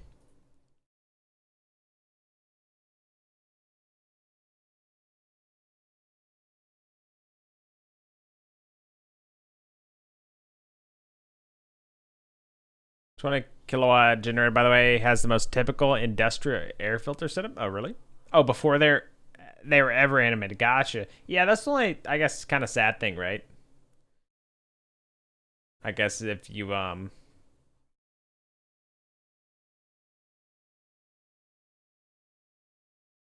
like if you watch if like you read something and you really wanted to be animated too. So what does this look like here? Push off, push on. Oh, okay. So it's showing the state. So I wonder if I want to have it at the bottom or if I want to have it like. Or just actually copy and paste this one.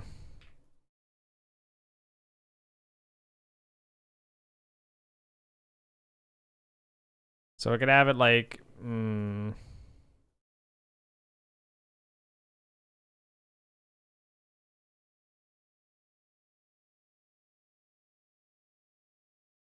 Could have it like this maybe, and then.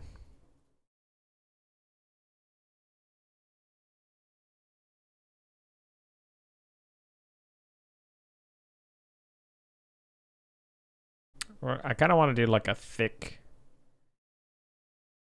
pump.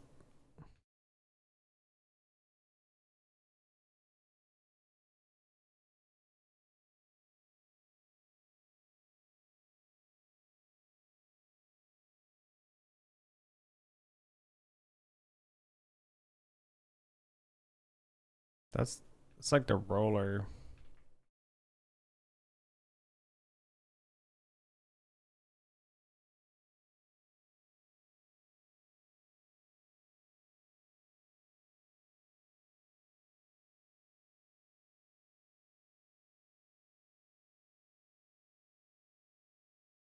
Donaldson air filters.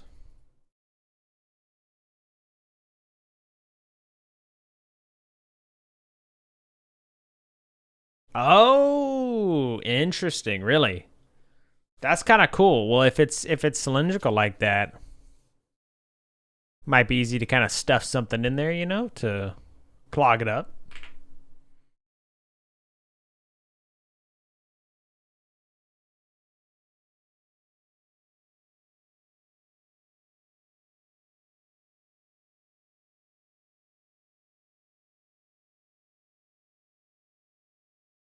Found like every tractor industrial. Gotcha.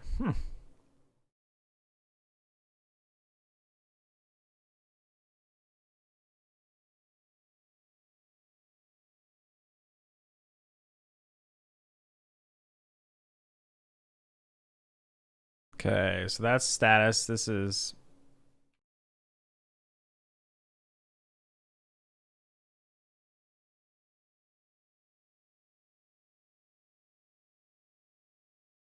yeah. Oh really? How's it say air filter? Gotcha. I guess if something works, it works, right?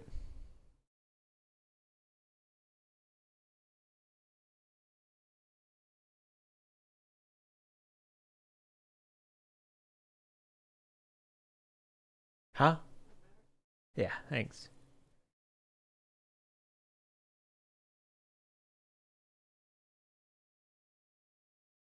Whoops. One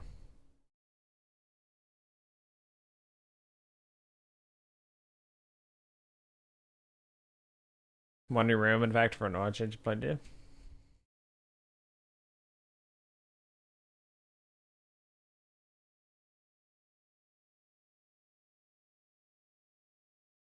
Got them everywhere. All right. Let's do like this.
Maybe we should put it below it.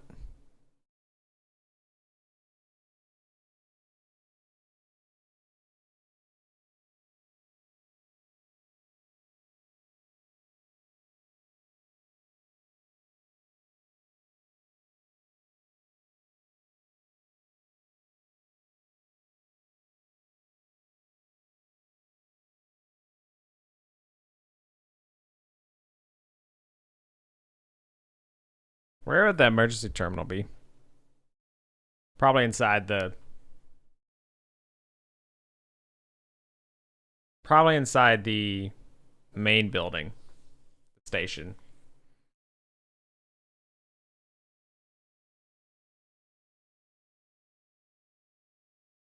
So here's the thing. If we have a 16 by 12 building, we can easily fit a 4 by 4 room, which would probably be the kitchen. Maybe like a very small like pantry to serve as an intermediary. But if I don't know how this actually works on like bases and like in real life, if you would have some kind of like,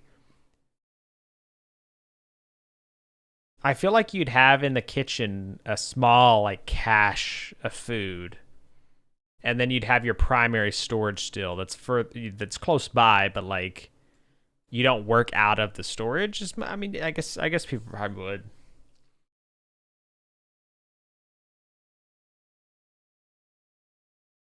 I just don't know if it makes sense to have any storage. 3 to 4 pantry. Yeah, pantry. Yeah, but a pantry could be like, are we talking like a walk-in kind of pantry, or are we talking, just a 3 to 4 day pantry?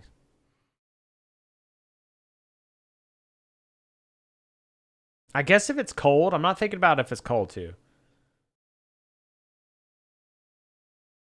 Glorified closet, yeah. We could do that. So if it's just a glorified closet, then that's like super easy. I mean, I feel like for the layout of the station, I'd want you to enter here. I'd want like the entrance to be, you know what we can actually do here. Then this is the layout, right? Okay, so let's actually make a bigger. That's not the right layout. Do I want to make a perfect square, or do I want to keep drawing? I kind of want to draw. It's just more fun. So let's just like, oh God, maybe I shouldn't draw. Close enough. So let's see. So door.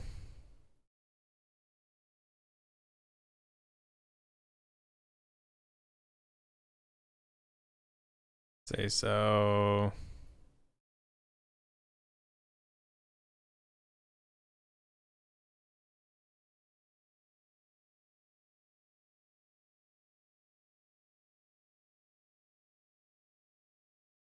Always pure stainless steel. Oh, industrial kitchen. Yeah. I don't think we'd be doing that.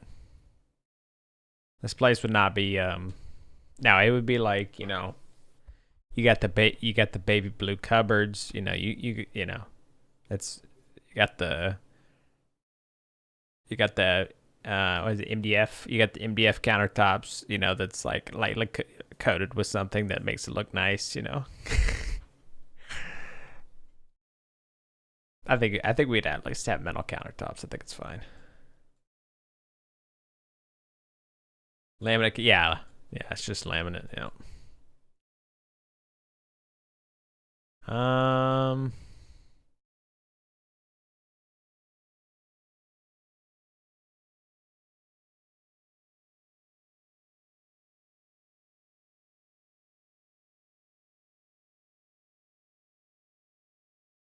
So let's say there's like a.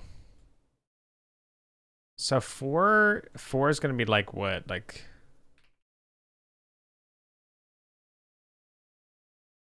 kind of.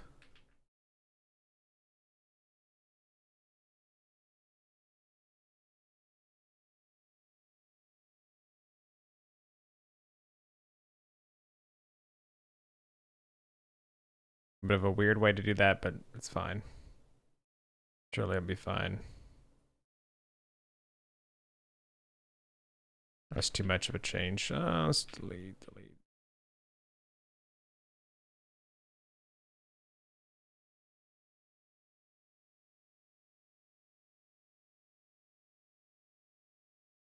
I'm just trying to get like a visual. Oops. I want to like visually reference how big this room is just by like kind of drawing this out. Okay. So I can kind of rough shape it by doing something like this. So that's like gonna be like a 4-meter room. Oh god, this place is massive. Sure, kitchen, sure.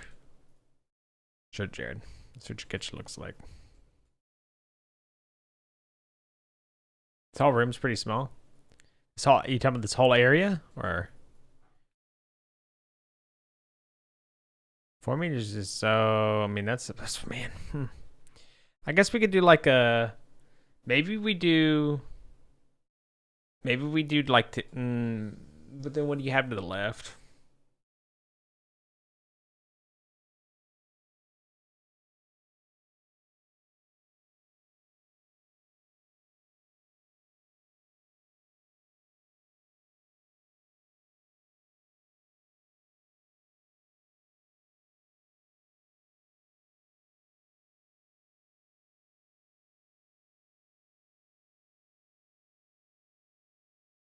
This room you're currently in?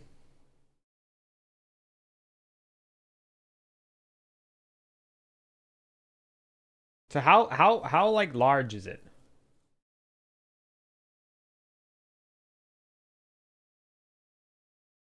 Are you in like a 4x4 room? So I'm thinking we do like a, oh, okay, 13 by 17 feet. Right, yeah. I'm assuming not meters.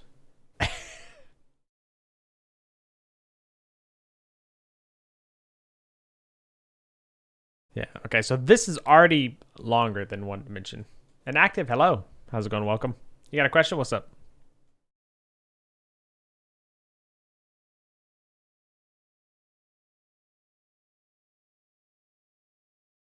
Especially an apartment kitchen? Yeah. That's kind of what I would like wanted to go for this, where like it's not, it almost doesn't feel like as big as like a normal house kitchen. Well, I guess it could be a house kitchen. Yeah, I guess it could be like a house kitchen. I mean, it depends on what kind of house, right? But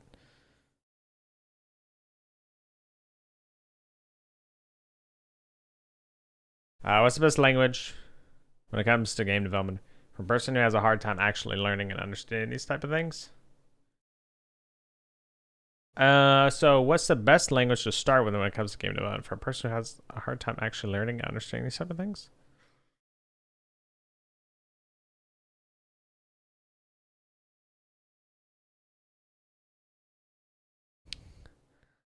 I mean, I think Python's a really easy language to learn and active. It's very good to learn too because you can do so many things with it. Um, so Python would be a recommendation. That said, it may throw you off a little bit because it's indentation based. So if you kind of struggle to read the language because of that, you may want to do a different language that has like, actually uses brackets and stuff, for scope. That actually encapsulates like the blocks of code. You'd probably want to do, maybe think about that. As for what that language would be, you could do Java. It kind of introduced you to like the whole object oriented kind of side of things too. It's kind of tough because I don't like Java as much, but I think it's fine for a language for learning. I mean, you could do plenty of things Java. Like I'm not hating on Java, but not my kind of language. But it's hard for me to kind of say too much though in active, just because like I guess a question for you would be, how familiar are you with programming concepts in general? Do you understand like programming in general, and it's just a little bit more of like languages that you're having more of a hard time grasping and stuff, or um is it like both sides of it, like you don't really know the language but you also have a hard time with like the logic and actual like implementation part of it, I guess you'd say. um I guess you could just say logic, because that changes things a little bit. Do you know this one, Jared?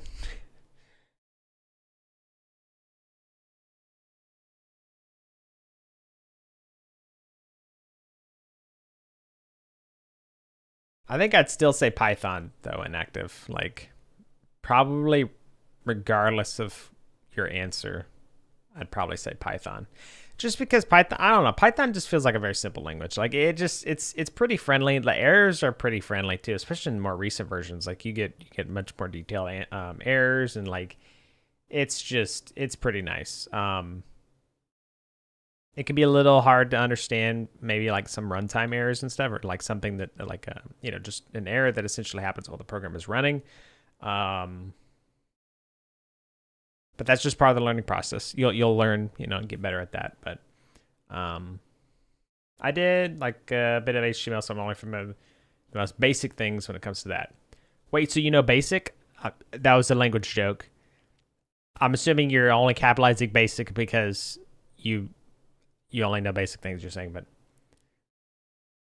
but basic is a language. I can't. It's Renai circulation, Jared. But Python you could try. Yeah, I definitely recommend Python in active. Like, let me ask you a question. What are your goals? Like, what are your goals when it comes to learning programming and stuff? Or you say game development specifically, didn't you? Yeah.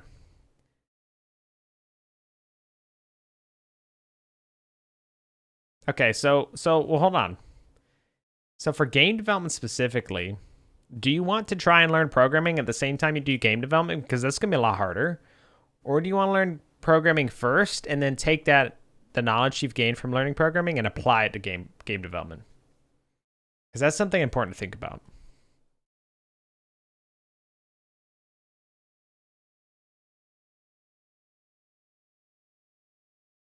I think I may circle back to this because I don't know how I want to do the layout.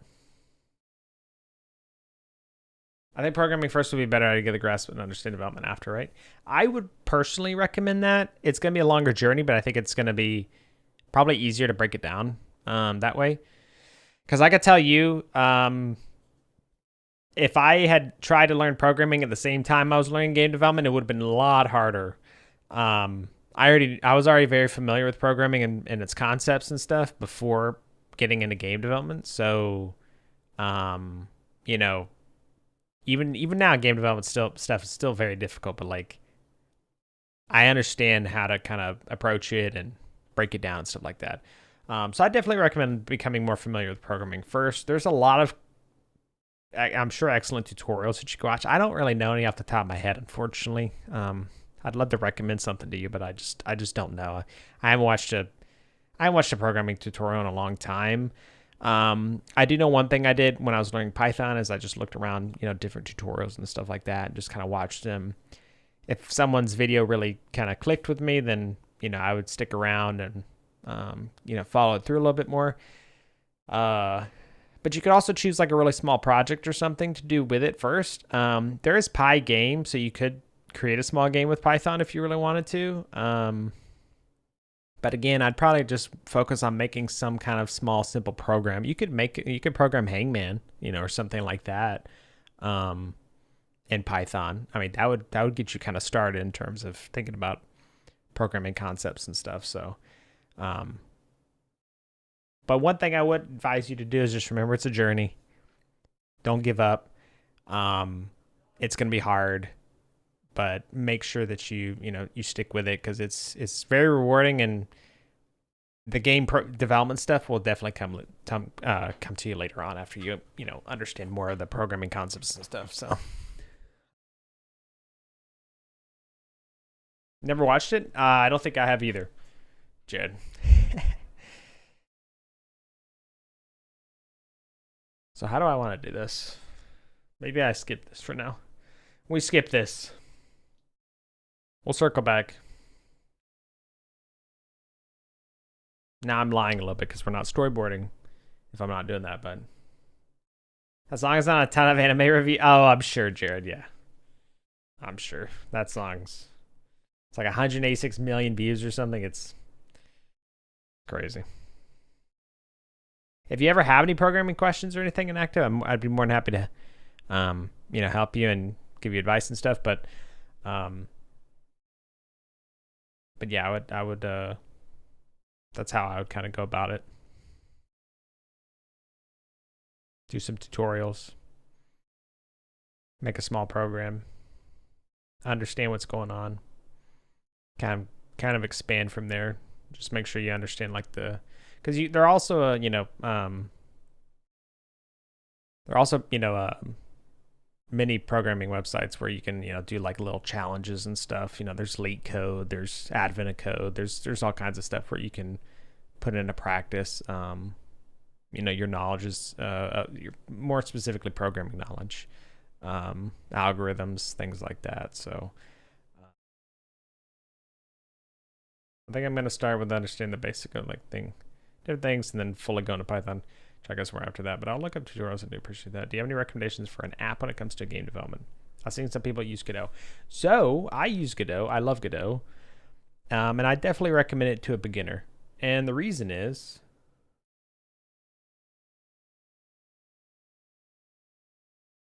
oh,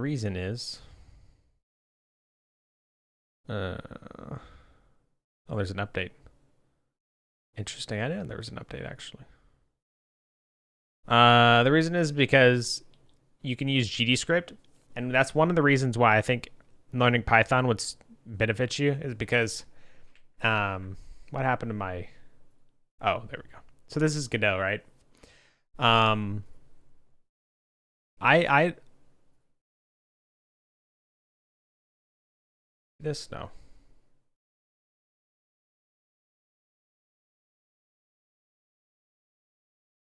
There we go. So yeah, I mean you can pretty quickly get some things up and running with Godot. To show you like the player script, so you saw how I moved around. Like this is all of the code it takes to do that. Right. Granted, there are other things you have to do, but like, yeah. Also, though, if you know Python, you will be able to read GDScript very well. So GDScript's Godot script. It's integrated language. It's interpreted just like Python, but it's very friendly. It's really nice to kind of read and stuff. So that's why I think it'd be a good start to kind of learn Python, because you'll be able to read this pretty much much easier kind of once you get to that point. So yeah. As for game development though, yeah, I mean I would definitely recommend Godot for the reasons I just listed, but also just because I like it. I think Godot is getting better every day, and I just really like the engine. Objective-C format style. Is it? Are you talking about like the keyword func or what? Because all of the this is how I've seen basically all the functions defined in most of the languages I do, like Rust, Python, C#. Like they're all listed like this. Now maybe you're talking more functional languages. I don't think you'd do it this way, but shorthand. Gotcha. But yeah, so Godot is a lot of fun. Would definitely recommend it in active. Would definitely recommend it. Whoops. What happened? Uh-oh.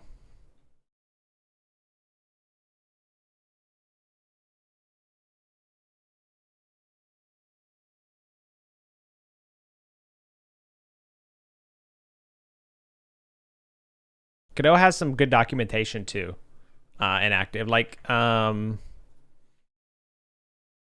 mean, you could honestly just you could jump into Godot a little bit too, on the side, in active. So, and see how things go for you, but.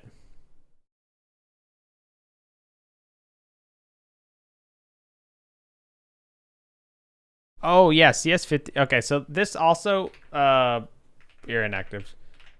So that at the very bottom it also talks about like the CS50 open courseware. So like Harvard's CS50 course that they actually like have out on YouTube and everything. That's also a really good thing to watch because it explains a lot of computer science terminology and algorithms and stuff like that, just concepts in general to you. So that would be a really good thing for you to do if you're unfamiliar with programming and stuff. So Is this song auto? Yes. Yep. Tot Musica from One Piece Red. Auto's awesome. I know. I love her. She's so good. She's so talented, man. It's insane. I love the way she sings. She sings with so much like she just sings with so much. I don't know, man. It's so much emotion behind it. It's crazy. Aishite? Oh, what is Aishite? Is that a song by her or is that another? Ah, okay. Is it a song by her? Yeah. Song by her? Gotcha. I'll have to listen to that one.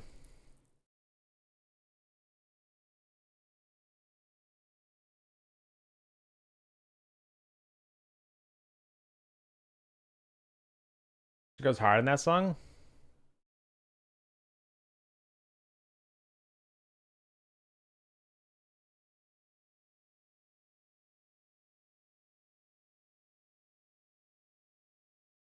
I've never heard this song. Yeah, I've never heard that one. I've never heard that one. Thanks for the recommendation. Yeah, top comment. She must have 4 souls from different universes in that Vulcan range. That's what I'm saying. It's crazy. It's crazy. She's awesome. By the way, Tin, if I include my fridge in that setup for my kitchen, it's almost exactly 12 feet. I like 12 feet for the concept. Because like I said, I wanted it to be kind of almost a little cozy almost, you know? Like it needs, I wanted to feel a little like homey, you know? But yeah, Godot seems like a good place to start. Thank you for answering. Helping me out, I appreciate it. Yeah, of course, inactive anytime. If you have any questions or want any other advice or anything like that. I mean, I'm by no means an expert or anything, but I'm more than happy to give you my 2 cents, my 10 cents. So, but yeah, of course. Best of luck on your journey. It's a fun one.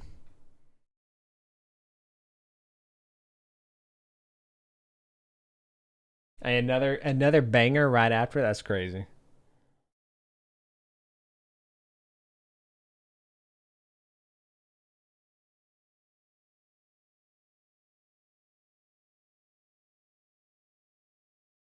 Oh, the guy must. You gotta get it, you know. Side chest. I love it. It's so good.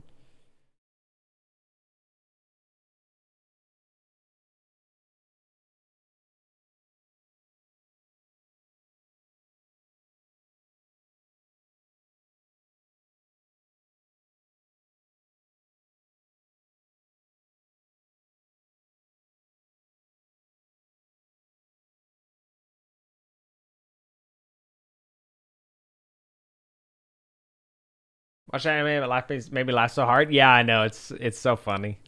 It's so funny. What is happening to my? What is happening to this? Oh my god! What? I'm gonna reopen it. Like,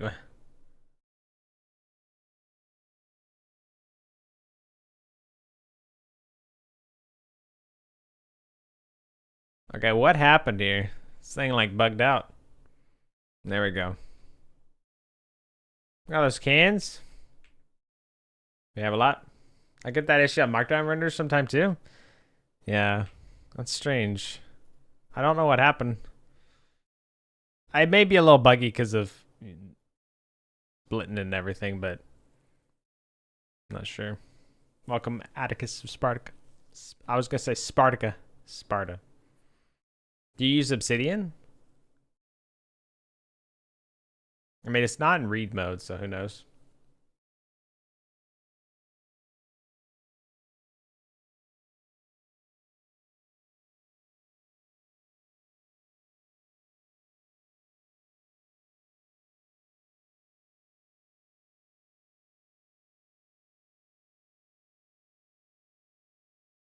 Let's move this to day 1 because I think this is basically obtaining security.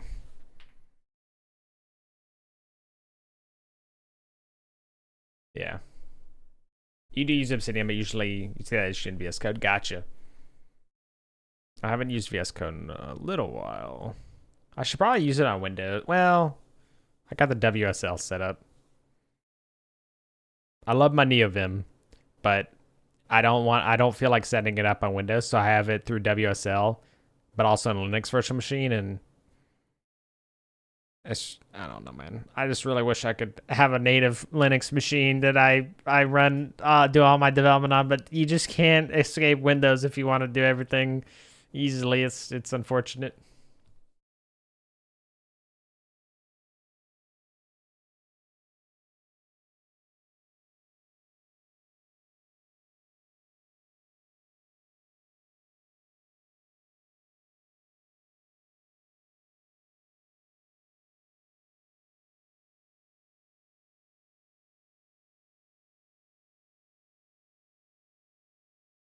Okay.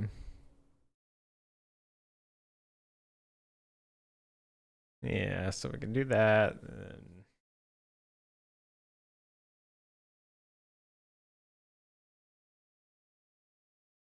You ended up teaching your brother C# last year? Is that what you're saying, Jared? Dude, I forgot. I feel like all I know about C#.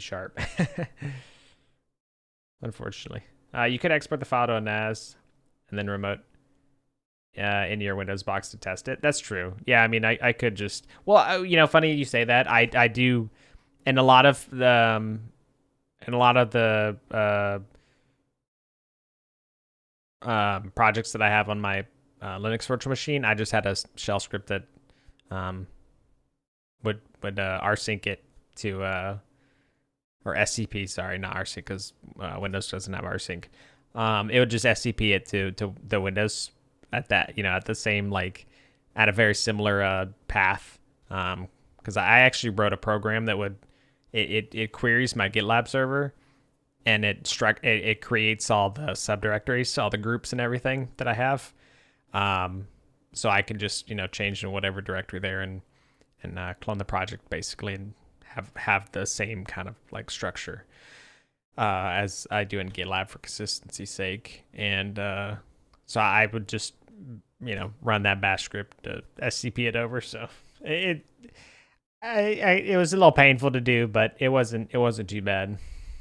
It got the job done at the end of the day.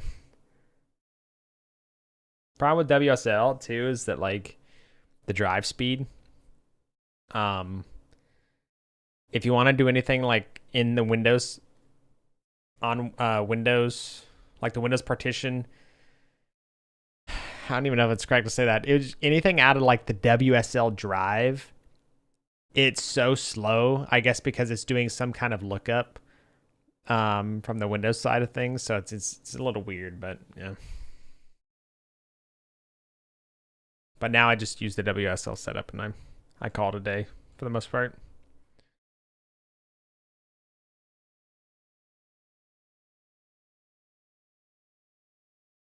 Is WSL still needed? I mean, I could run NeoVim on. I could run NeoVim my setup on Windows.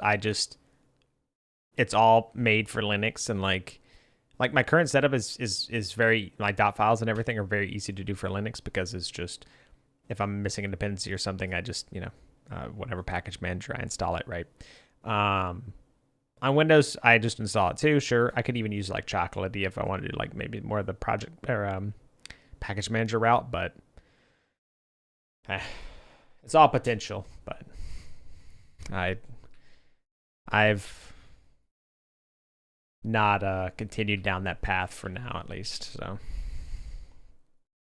I try not to tinker with that stuff too much. I just try and get stuff to work now because I've already spent way too long on my NeoVim configuration, so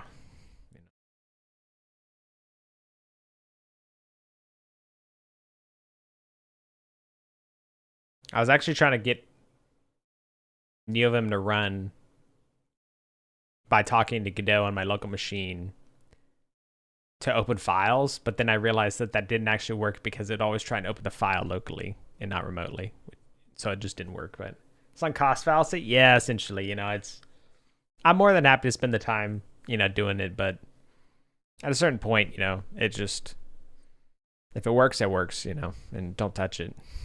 But If it inconveniences me a lot, then I'll change. I'll spend the time to do it. But otherwise, now it's kind of like, well, I'll bite the bullet for now. You know, I'm pretty happy with the current setup. So still a little jank, because like I really want fish. I use fish for my shell. Never use Z shell, but I really wish I had that in Windows. You know, but WSL becomes you can still use VS Code with Vim motions. Yeah, I thought about doing that. I thought about literally just having like a VS Code set up. The reason I haven't done that is like, because the other thing too is with Godot, I could just very easily make VS Code the external editor at that point and then have the Vim motions. Because right now I am in Godot, I have a Vim plugin, so I have the Vim motions in that, and I'm using the Vim motions, you know, in Obsidian as well. I love Obsidian for that, but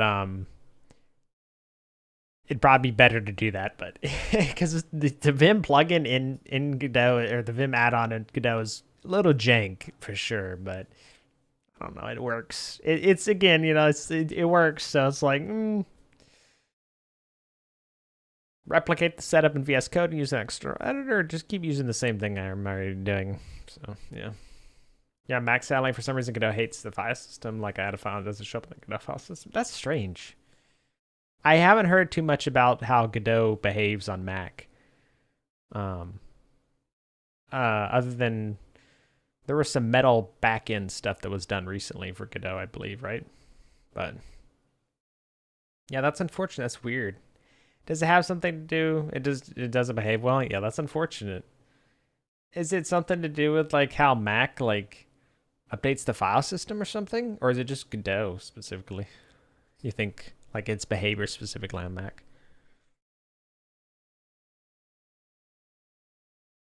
Man, might be because your file. Oh, your file's on an external SSD. Gotcha. Maybe so. I know that stuff can get behave a little strangely.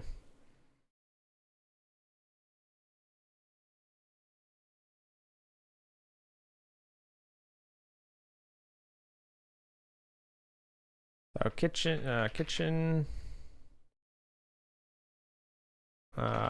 small pantry with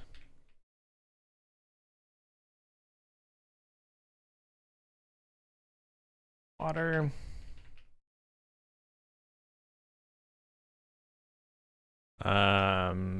What else is the bottom room gonna have? Stairs leading up to second level. I think I'll have the stairs on the inside. I think that makes sense to do.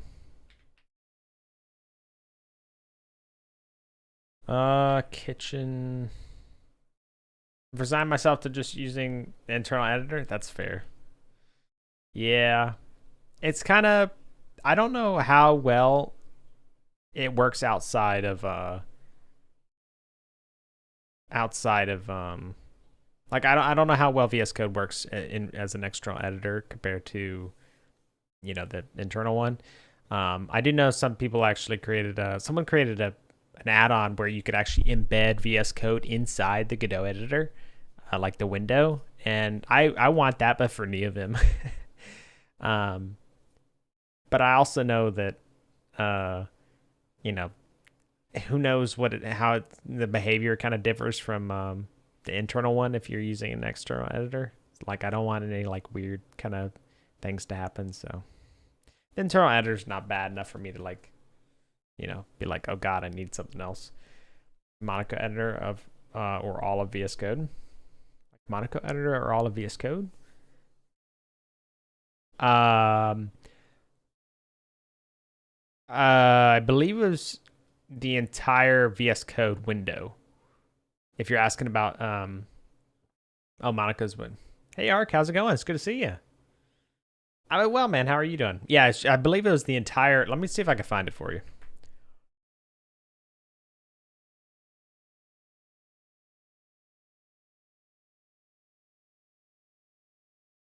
my god, I accidentally clicked on the.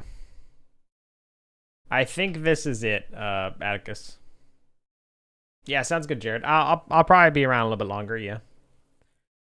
Enjoy your shower, man. Solution for you might be simply embed terminal. I bet that exists. Yeah. So this is it. I think, yeah, it's like the whole window, the whole VS Code editor. So there you go. I don't know. It got a update last month. Let's see what the commits actually are here. It got an update recently. Someone did a pull request for Godot 4.1 apparently.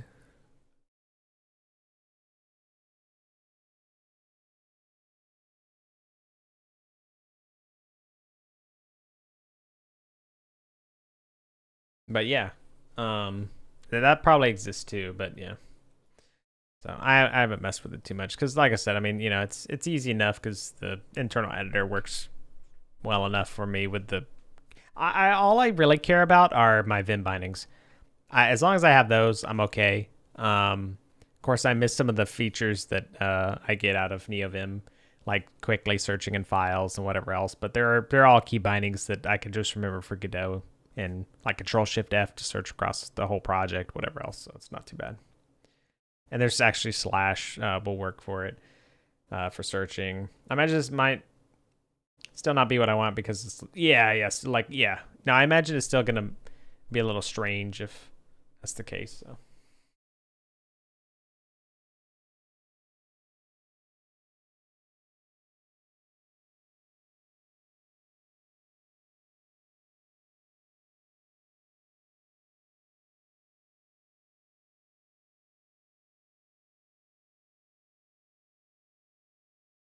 Have you made any games before, Atticus?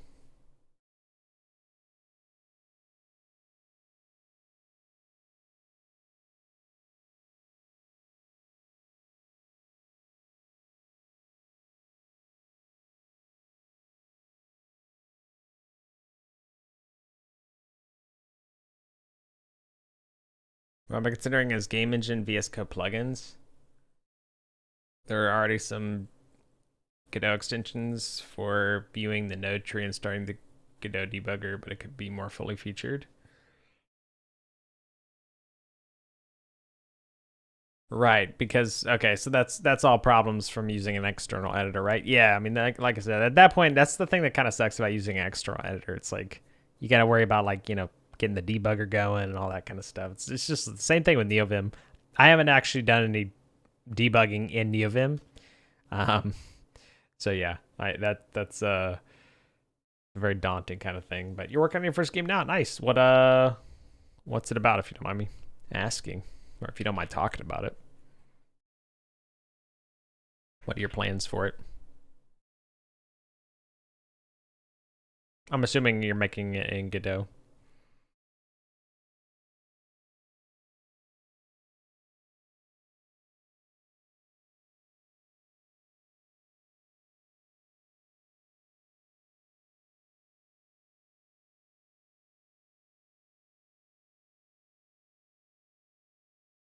I don't even know if this is what I actually want to start with.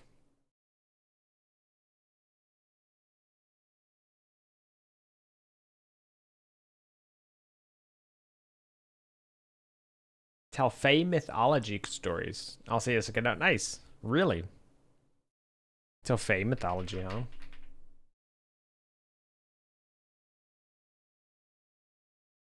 I love that's super neat to to start with. um I love it's always really cool when you take things that are based in, reality, or like at least inspired by like, real mythology and folklore and stuff. It's so cool. MVP for the game is the prologue and the first story. Then I want to ship DLCs with the choose your past stuff. Interesting. That's cool.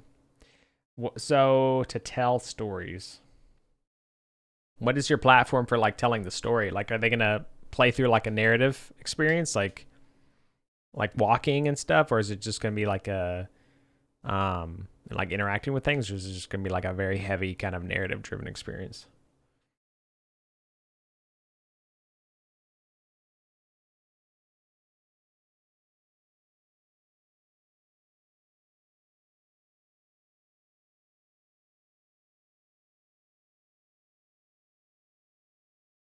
Man.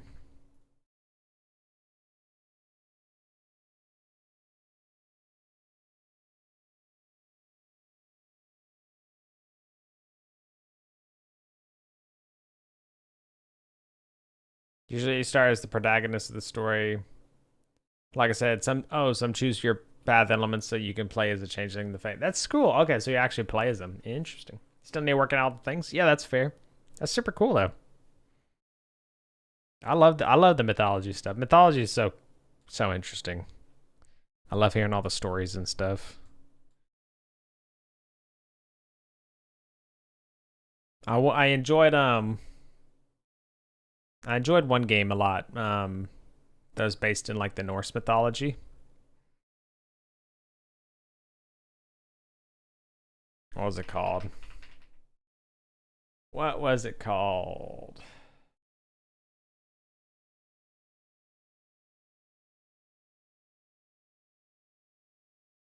Hold on, I can check on Steam real quick because I know I played it. It's called like a pa.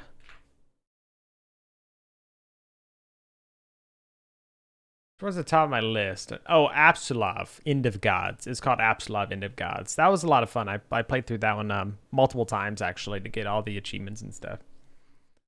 I ironically I never finished on the. Oh no, I actually did finish it on the hardest difficulty. Yeah, that was a lot of fun though. After this one, I'm thinking I want to do more games along this vein. I love these sorts of books. Percy Jackson. Ah, yeah, series. Moral Nicholas. Iron Druid Chronicles. Gotcha. Yeah. Yeah. I gotcha.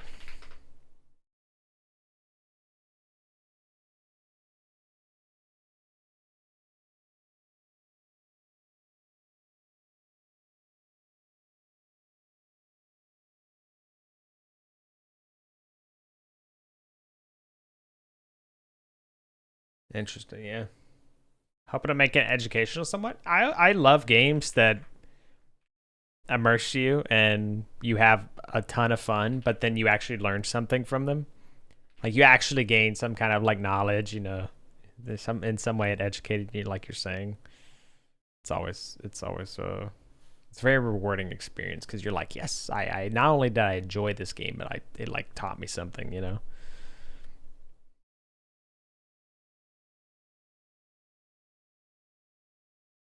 I don't really know what I want to do for this, man. Somebody good stories? Yeah. What was right? Okay, yeah, for sure. Yeah, it a lot of like the war stories, especially. Um, I mean, because it's just it's reality. I mean, you don't have to come up with the material because it's already there, and you can retell. You know, you can portray stories and everything like that, and it's it's war stuff is definitely crazy.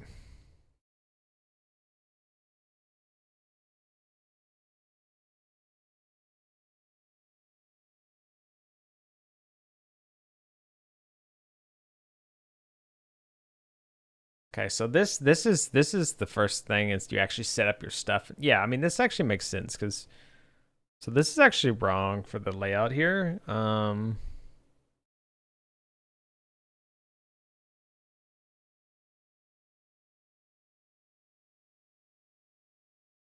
Because you actually would want to just go ahead and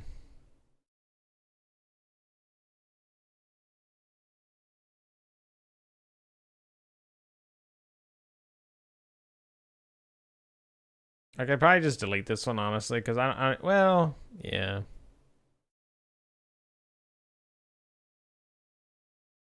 Let's see. Let's move this out and then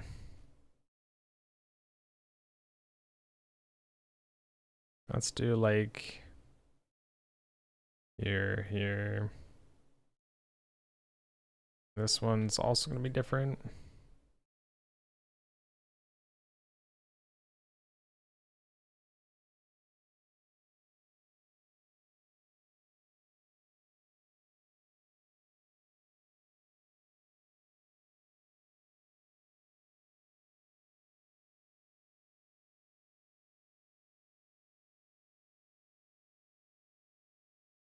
Much a game? I see it's about a weather station. Yeah. So it's a horror game. I've always wanted to create a horror game because I just have a lot of horrible ideas. Scary ideas. I'd like to think so, at least. I've always kind of veered towards like thinking of stuff that I think is scary, and that would be very interesting to kind of implement stuff. So basically the plot summary is that essentially this is a fictional world that I've created. It's actually based around the lore of my channel and everything too. So you're actually in this world. I call it TinBears. Hear me out. Okay? Hear me out. Let me cook a little bit, and then you can judge the name. But anyway, essentially there are weather stations in this world that were created for to monitor the weather. But there's a reason. The weather was all kind of messed up. There was terraforming that took place. Rotothermia? What is that? And so. Hold on, let me snooze. Ads are gonna try and run here. So yeah, there are weather stations. Something happened to this specific weather station. Essentially, what you're told as the player is that, a storm damaged it. I mean, like a bad storm rolled through and it damaged it. The people that were there abandoned it. We don't necessarily even know what happened to them, but your task is to go there and get the station back online. Like we need this thing back up and running. So you arrive and you notice some things are a little strange. You know, this doesn't just look like something was damaged in the storm. Like there are some weird things going on here. Maybe some claw marks here and there. You know, some very strange kind of almost organic or creature like markings. You know, something that would indicate that at least. So you're like, all right, you know, I'll repair it, get back online. You talk to the people, whatever else. Days go by. You know, you're kind of performing like in my mind at the moment, it's kind of like your typical kind of like psychological horror, survival horror game mechanics where, you know, they're like, oh yeah, repair this generator. Oh, you need to get this part from whatever else, you know, stuff like that. And events will happen as, you know, you're going from point A to point B. My idea at the moment is, you know, maybe another storm rolls in. You're not able to leave in time. Haven't really gotten much further than that point yet. So, but yeah.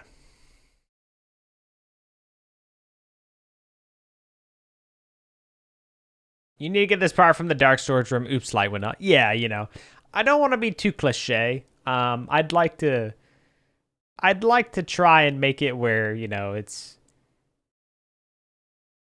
unpredictably predictable. Not predictably unpredictable, but yeah. Because I'd like, you know, I think a lot of those tropes exist, you know, and cliches exist because they are just good, you know. They work, and also people are also very familiar with them. So like expect, yeah, like people already expect like the light to go out when they walk in here, and so they're like they're already like tense, you know. And then when the light goes out, they're like, I knew it, how dare you do that to me? I knew that shit was gonna happen. How could you do this to me? But if the light doesn't go out, you know, at the same time you're like, you know, what happened there? I thought something scary was gonna happen. So there's both. I feel like it may be better to play into it, you know, because like I said, you're already kind of expecting it, you know. You're like, this shit's gonna go wrong. Something's gonna go wrong. It goes wrong, and you're like, well, this is my life now. Living in the dark. Something is walking outside. Excellent. I love it here. But yeah. So. These were like man stations of 4 people, and you know, there's equipment, food, you know, whatever else. But like I said, it, you know, kind of got abandoned and stuff. But I'd like to implement some small mechanics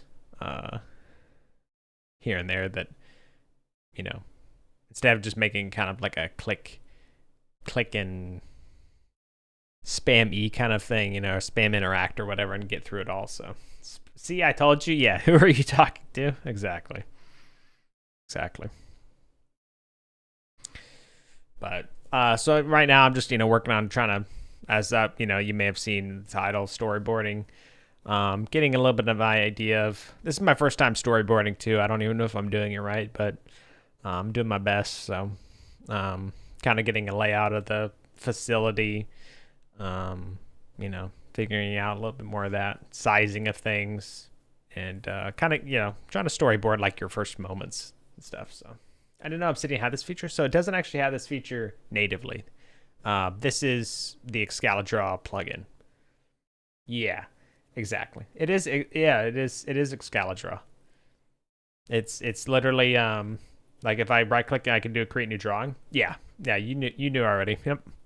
So I love that it just works with it. It's beautiful. So hold on, Lena. Also, I've always like in my mind really wanted to create, like actually just draw the things. What? Okay.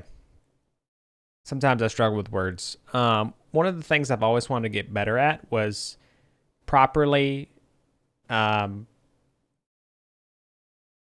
conveying either to paper, some other form, what I have in my mind. And in this case, the means of conveying would be through drawing.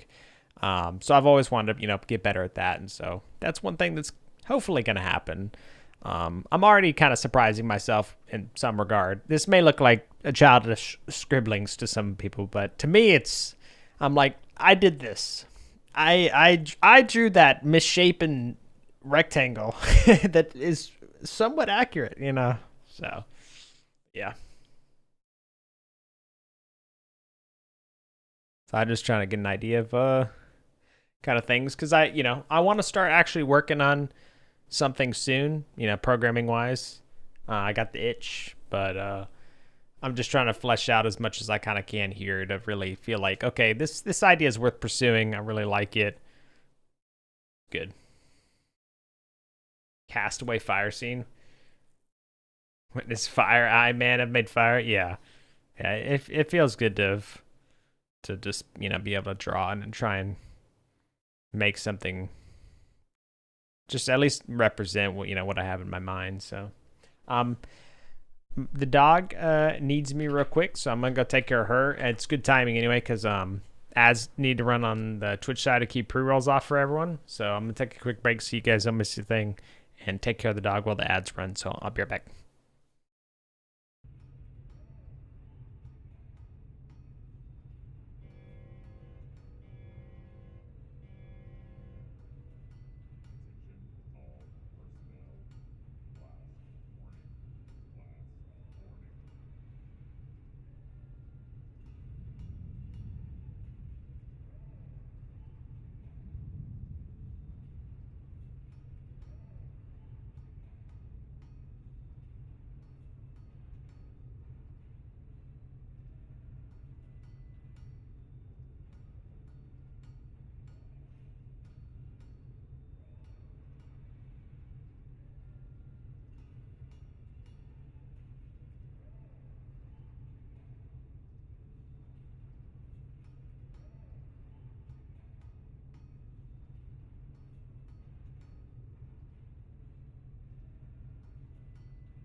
Alrighty, I returned just in time. Thanks for waiting. Appreciate it. All right. Yeah, I have like I think my dad has like an old drawing tablet, but I don't know what he used it for, but I always thought it'd be cool to get it out and actually try and draw with it some, hook it up, because it's definitely nicer to draw with a draw like that than with the mouse. But I also don't mind the mouse too much because it's just quick kind of iterations. So.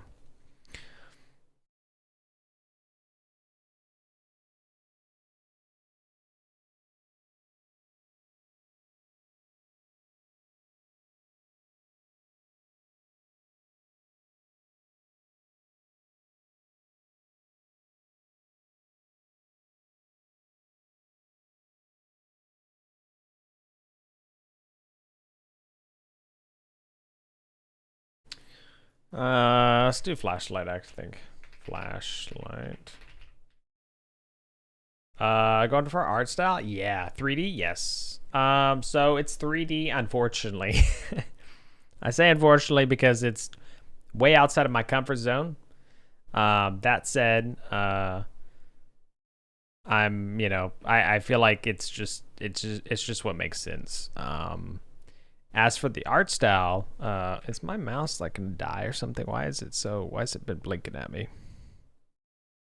Hold on, just give me a second. My mouse is gonna die. Wrong. Oh, it's only at 15%. Okay. Charge my mouse when I end stream. Gotcha. Will do.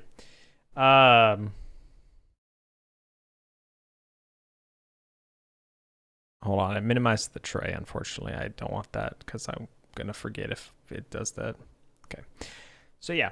As for I think I got 2.5. I love 2.5D too. I love 2.5D. Also 3D, but done like 2D, so or like fixed perspective, so you get like the lighting and everything like that. Welcome back, Jared. 3D for your first game's daunting, but I like Tozen. Yeah, for sure. So the only thing I've really made with Godot was this track here. Like I made this in Godot. It's just, a little simple game that integrates with my existing Twitch Python bot. So that was a lot of fun. But of course it's not a lot to it. But yeah, I'd like to do, something 3D, I guess. So I think in the overlay, yeah. So the little track and the cave over there and everything, that's all part of, kind of the world that I've created as well, and the theme and everything. So yeah. Like TinBears exist within the fictional world that the game is going to take place in. So for better or for worse, I'm kind of like, I'm probably not as I'm gonna say maybe people don't like me as much in this my fictional world. I think I'm a little bit more of a bad guy, I think, in my fictional world. At least that's how I see myself for some reason. I'm not sure why. But as for the art style, yeah. I absolutely love I don't remember his name. Mike Klubnica. I may be saying it wrong. Tin the Overlord. Yeah, like that's how I see myself. Like as, not as an overlord per se, but like, because we have democracy in Tiberia, but like, I'm definitely up there. Kind of like with 10-5. I'd like to think that AI actually has a really big part in I was gonna say ruling. Gotta avoid that. Shut up, Ragish. But yeah. Overbearing boss, exactly. Like I am that guy. In Tiberia. Not in real life. Trust me. But in my fictional world, for some reason, I'm that guy. I'm that guy that's like, hey man, I think you could do without that. I don't understand. Budget not approved. Budget not approved. All right. I need this new feature implemented tomorrow. It's gonna take 3 days at minimum. You would normally need a week, but you could crash in 3 days. Listen, I'll give you 2. I'll give you 2. 1.5, actually. I'm feeling generous. You know. No, you cannot have an ergonomic keyboard. No wrist rests allowed. No wrist rests allowed. Yeah. Exactly. You just need to add that'd be great from Office Space. Oh, every single email that I send out to people is with the kindest of regards. But yeah, as for the art style, Mike Klebnica, like carbon steel, the buckshot roulette, like I really like that kind of art style. I'd like to take that kind of art style and adapt it to my own. I really like the process kind of behind it and everything. Just like more specifically, the higher definition kind of pixel art. It's like crisp, but still like very kind of like, I don't want to say rustic, but I don't know. I don't know. It's very stylized still, So yeah. Like cell shaded? Not cell shaded. I don't think cell shading is the proper term. Because cell shading. Okay, no, I stand corrected. Yeah, it maybe yeah, somewhat shell. Sally sells seashells by the seashore. Somewhat cell shaded. Yeah, yeah. No, you're right. Partially though, specifically but like cell shaded, but like rough dithering. So very like pixelated dithering. Stuff like that. Like you can actually see the thing. Line art. I feel like 10 type boss would hear about the whole like standing desk fed and then be like, we are implementing that in the Office effect immediately. Yeah, like exactly. Sally says sell shade about software store. Yeah, thank you. Exactly. But you want to change any desks, just take the employee chairs. Wait, yeah, there you go.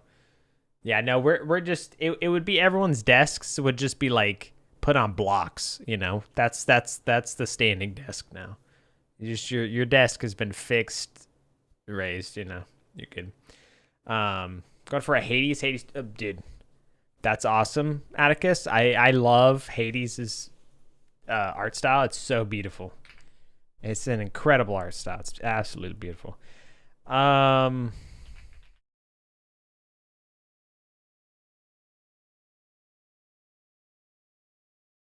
So more specifically, so if you look up, oh god, that's gonna be a massive link. Can I get a better shot?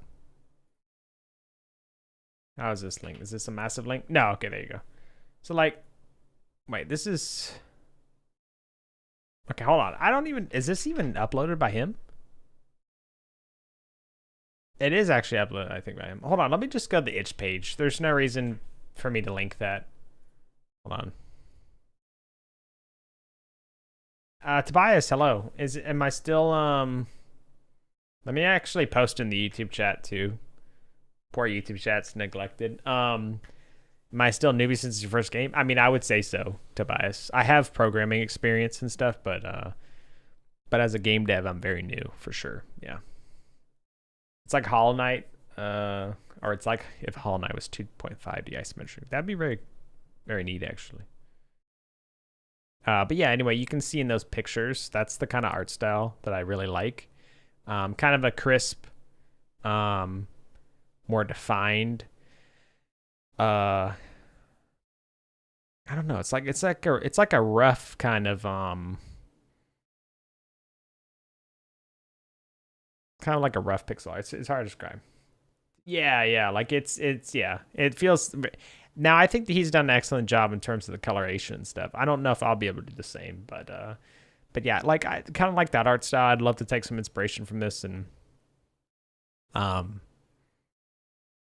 of copy that the feeling. Like I really want to try and achieve a similar feeling to this because it's really nice. But yeah, Tobias, I'm definitely new when it comes to Matrix Neo's room. Yeah. The some of the Matrix technology was actually something that I think is interesting for to exist in like the high kind of end of the society in this fictional world too, of like, you know, there are like these really advanced kind of machines, but you don't see it. Yeah. So how about yourself, Tobias? Are you a more experienced game developer, or are you new?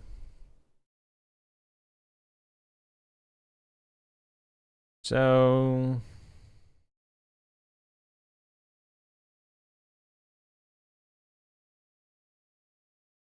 ooh, do we want this to not have a overhang? Started this week, nice. Are you new to like programming as well, or like are you an experienced programmer or anything, or are you kind of new to programming and game development at the same time? Here's the question: do we make the entrance to the station?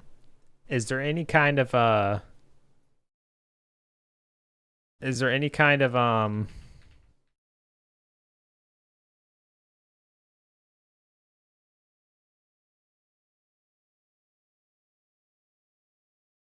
God, there we go.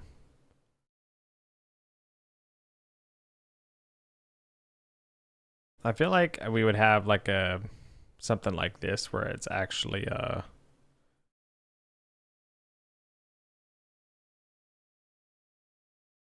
yeah. We have a little panel here. Sure.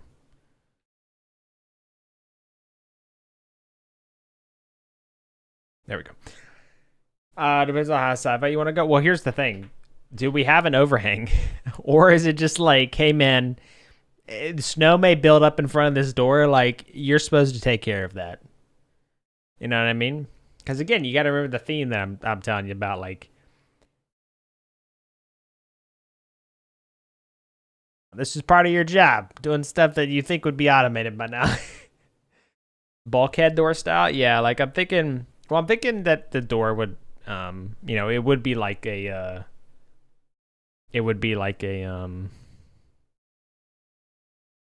like elevator doors almost. You know, they're more reinforced doors. Nothing crazy, but like, you know, they're electric doors that would open. In fact, if they're electric doors, though, how do we get in? Maybe we don't go in to this area first. I don't know.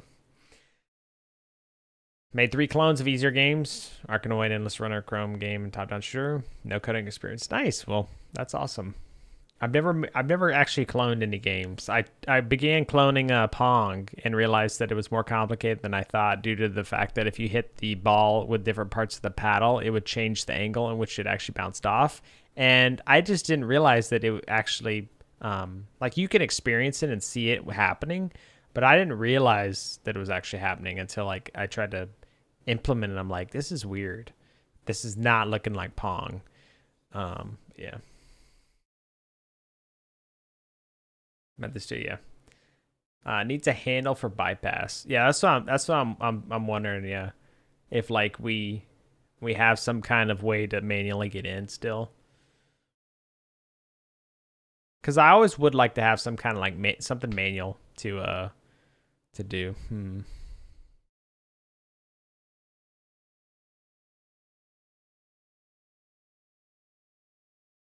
Didn't get around it? Oh yeah.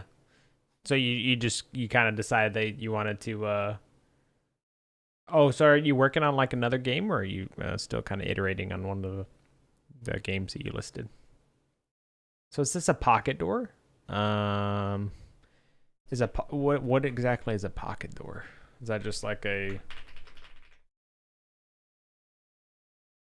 Okay, you mean like a pocket? Yeah, okay. Yeah. Okay, you mean like it goes inside the Yeah. Yes.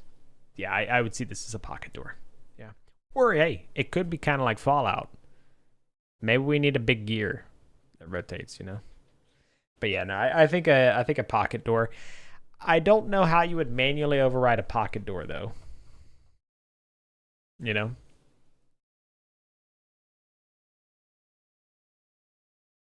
Ooh, hear me out. What if there's a crank on below it? There's like a box and it's like a crank. Like you could take the panel off and you know, in case no power or whatever, and you like it's like the old car old like car window when you would roll it down. Window handles, I guess you'd say, where you actually roll you know, rotate the handle around. Kind of cool. Starting your first bit bigger scope game, a Magic RPG. Nice. How comfy am I with animations? I'm not too worried about like an animation like that, I guess. You would have to take the paneling off one door width to the side of the pocket to close it. Bye. You would have to take Growling Octopus, thank you very much for the follow. Funny name. Welcome. You'd have to take the paneling off one door width to the side.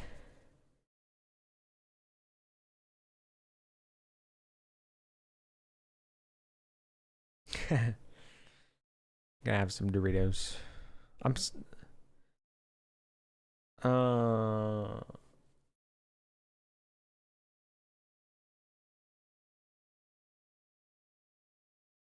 If it's center locked, the latch just needs to be popped. And it can be pried open with hands. Oh, yeah, I guess that's true.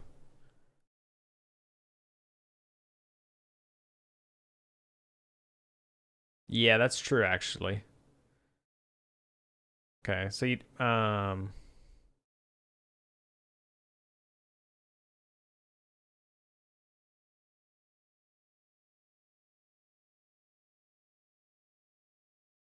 only part game dev I actually mastered is music. I've been producing for 12 years. That's really cool, Tobias.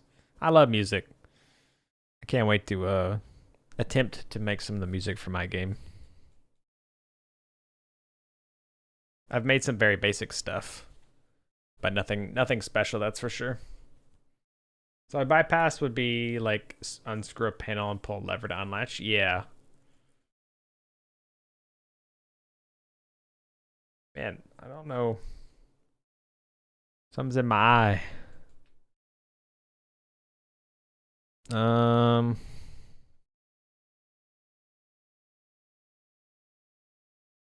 Wonder if I can see an example of this.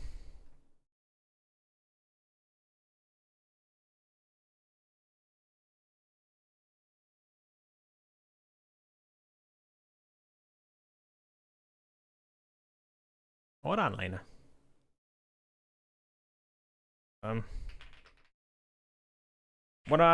This is Obsidian, Tobias. It's Obsidian, and I'm using the Excalidraw community plugin. So that's why I have Excalidraw. That's what this is.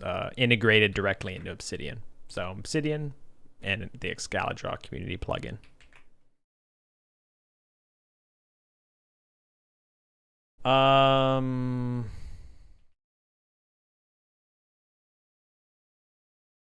So bypass, or I read that. Yeah, I'm just trying to think of like what it would even look like here. You know?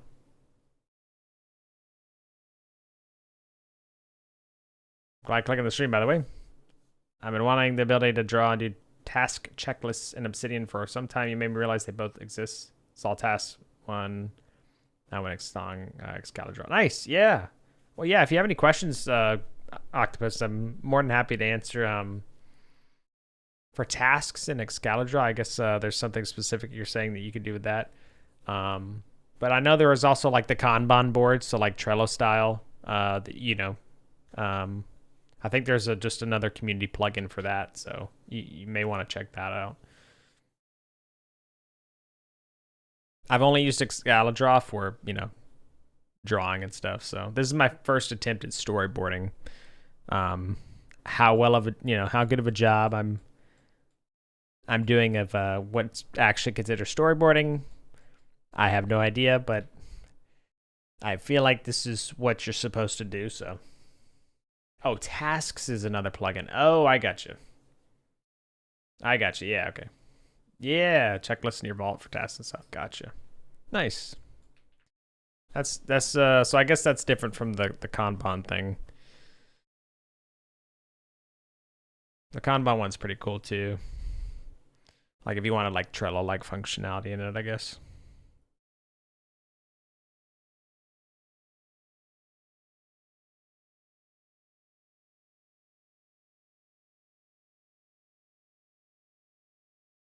Would that actually like does that have a latch?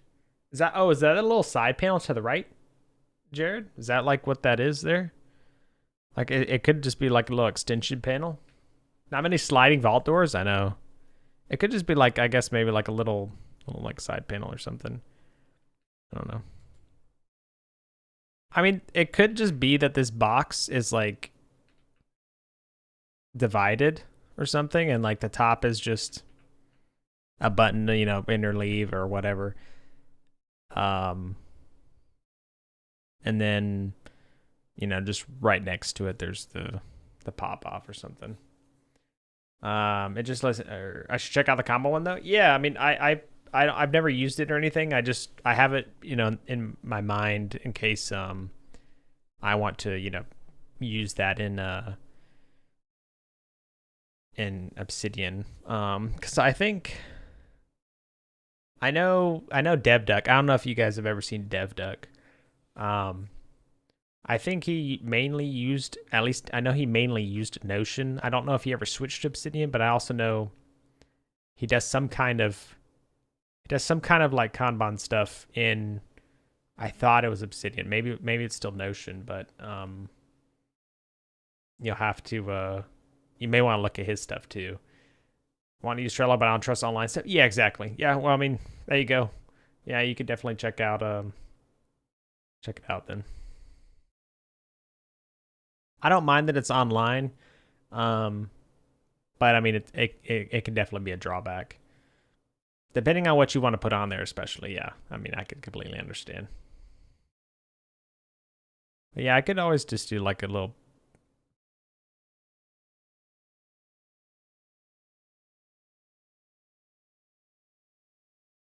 I wonder what kind of like.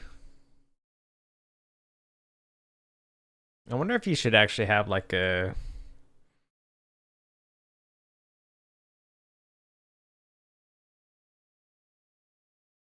It'd be kind of cool if this was like what am I thinking?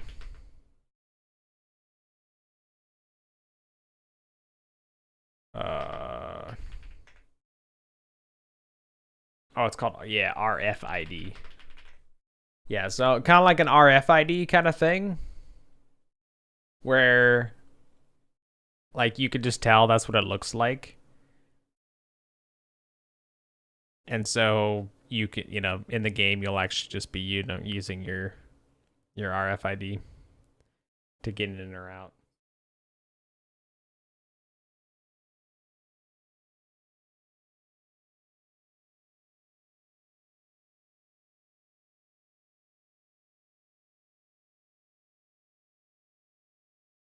I wonder how many lists people have gotten on because of game devs queries specifically.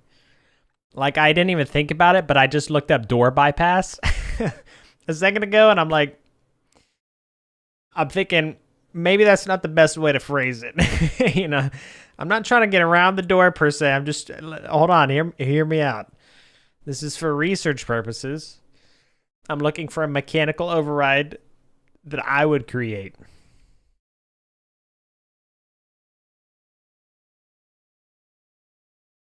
For programming searches, yeah. Safety latch, that's true actually.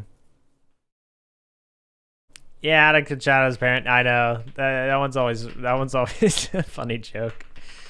People joke. I've seen so many jokes about it specifically in Godot too, since there's literally the get child, get parent functions that you can call instead of just, you know, the in theory relationships. Uh,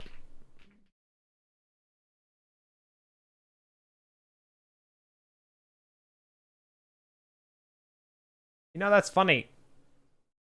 I look up door safety latch, and all I see are door latches that you would use to lock your door.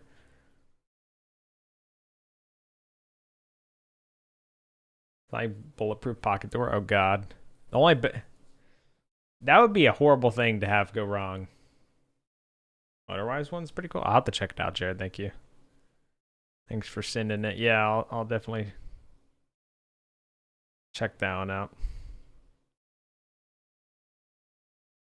I mean, I could if I don't find it, I could always just come up with what I think would may work for it.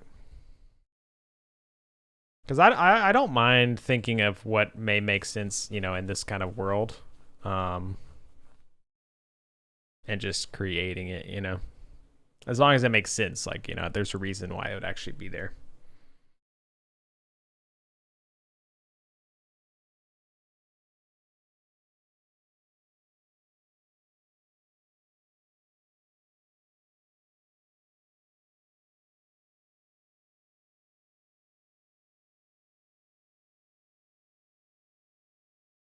Or if I even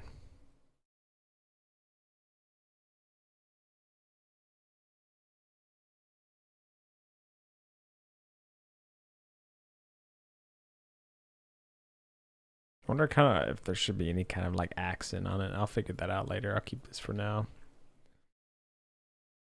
Age old sci-fi door. Interesting that they actually put the oh, that's not what I meant to do. Interesting that they actually like put the design kind of like this, and then have it like that. Like there's like an actual like side piece of the door. You know, it's kind of cool. I guess you could actually have like a. I guess that's what the oops. Basically already is though. Um.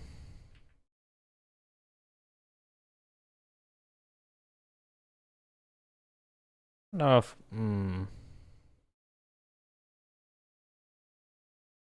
be like that, and have like a kind of like a concrete outcrop as like a little bit of like a lip around the door. I don't know where you'd put the bypass for that.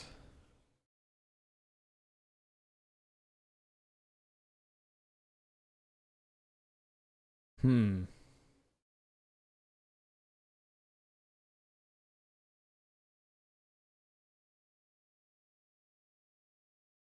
Yeah, that's like a very like Star Wars style door, eh? Yeah, I mean, I'm completely yeah. So, because the top will be where how do you actually interact with the door? So you know, open.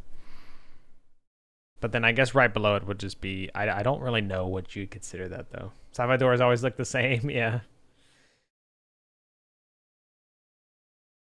Like I said, I like the idea a lot of like a lot of mechanical stuff because it's just like it feels older, you know. And also I like it because it's immersive because it's like you know you're actually having to get physically involved with something instead of just pressing a button, for example. Um,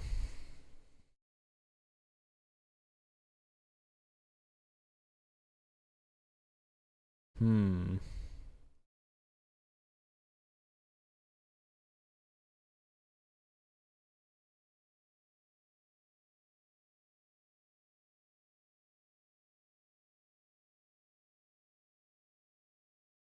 Because if you needed to press something to like pop the door,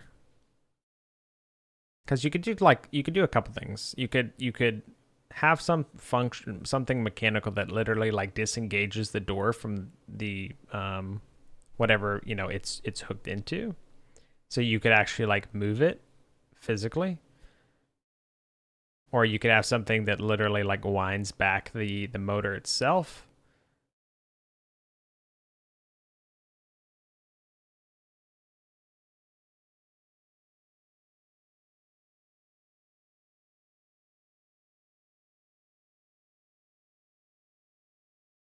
I kind of like the idea. It's always fun whenever you like open up a door, you know, and then like the player has to like actually like put their hands in to like pry it open, because for a moment you're vulnerable. You know, for a moment you're literally just your hand. You know, you're completely occupied with your strength to open this thing. So if you were like behind or in front of you, saw something, or you know, were attacked or something, you're kind of vulnerable, like, you know. But if you're just kind of like cranking something, it doesn't feel as much either. And also like I think it'd be better if you did that, because then you're like visually you see the inside of the building right away. Um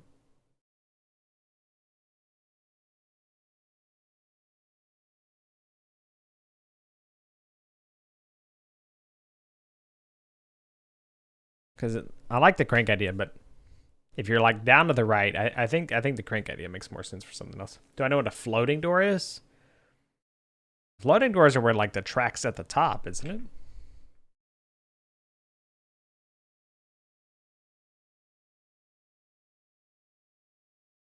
Oh, okay. It's just when the door looks like it's floating, right? Okay. It is okay. It is top track, right? Wait, was I correct? I think I was correct, right? I guess it could be at the bottom or top, but I think a lot of times it seems like they're down the top, right? I was thinking of combo of barn door, but more like how aircraft doors close. Are you talking about like how they like scoop up, basically? Or oh no, you're talking about like coming out into the side?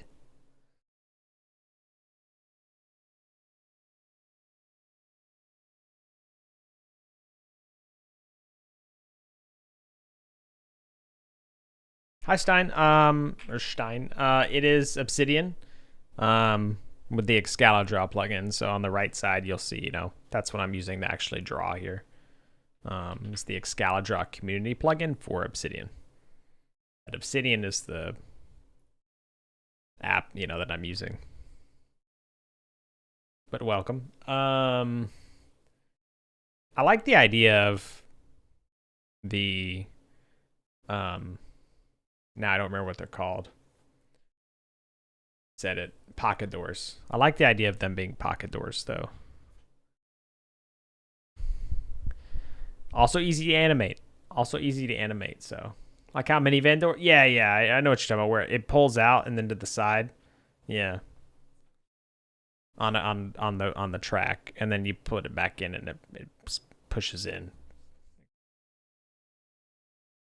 Very cool. I'm learning Godot. This was recommended me on homepage. I hope you get more viewers. You know, sub. I appreciate that, Stein. Thank you very much. Welcome. Thank you very much for the sub. I've always wondered how live streams are promoted on the Godot kind of page, because it seems like the Godot page is dynamically created by YouTube, so it's kind of interesting. Very much appreciated. Nice to meet you.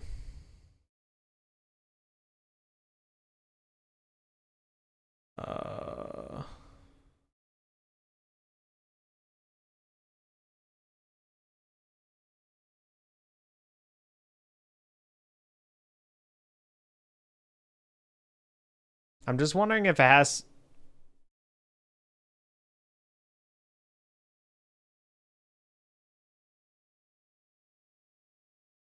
Because there should be some way to get into the bottom part. Because I'm thinking you could just have like some kind of latch that unhooks the door essentially from the track, and so you can actually freely like try and slide it. It pops it open a little bit. But that said, you would want to have this guarded, because otherwise the security's poor. Otherwise the security's kind of bad. Someone could just walk up here and be like, yep, okay, door's locked. Well, disengage. I'm going to just open this myself. Or the mechanism's keyed. Exactly. Yeah, there's something, I guess, guarded, right? Yeah, like the real aircraft or coded. Yeah. Oh, that's true. It could actually just be a little like combination or something. That could be something that's actually told to you over the radio.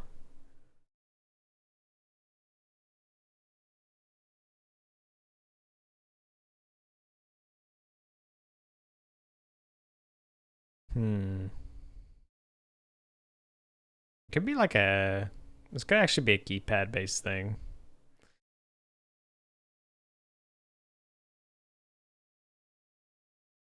Maglock. That's true as well. Yeah. The power override available.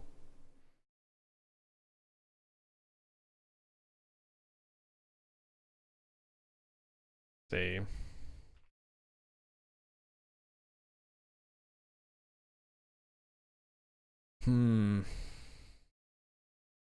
So the maglocks completely disengage though. They like completely disengage, right? If you unlock it.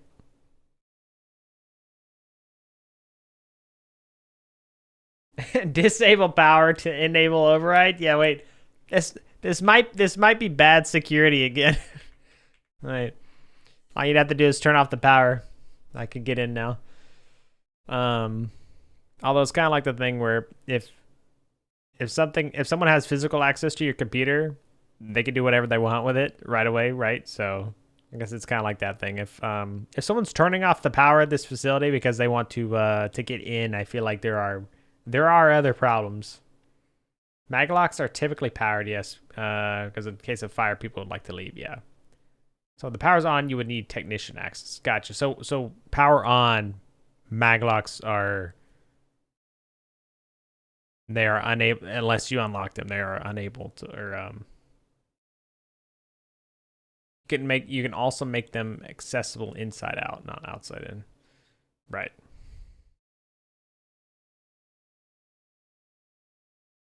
Makes for a good story too. System has to be reset for unknown reasons. So I guess I could put like this lock on the inside, and then you could.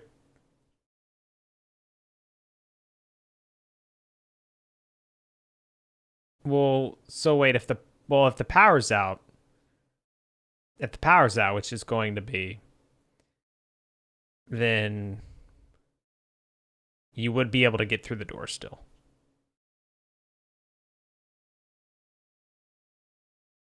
My responsive could access power system down.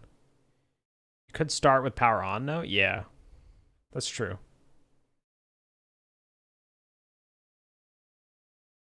You could have to shut off the react. You could. I was gonna say react. You could have to shut off the generator, and then in order to get back online again, you have to start with the auxiliary generator.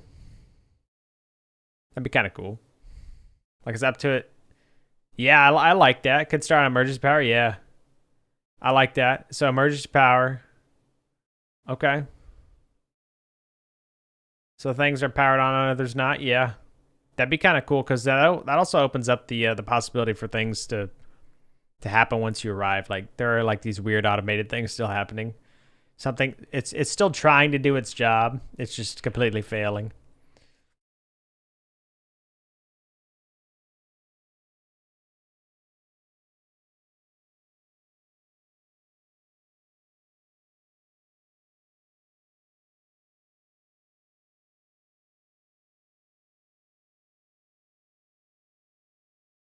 So I'm gonna have to rewrite some of this here. Where do I want to put this?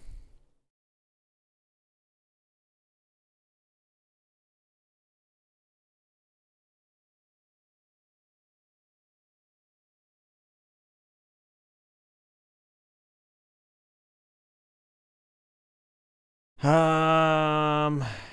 don't have an ideas section?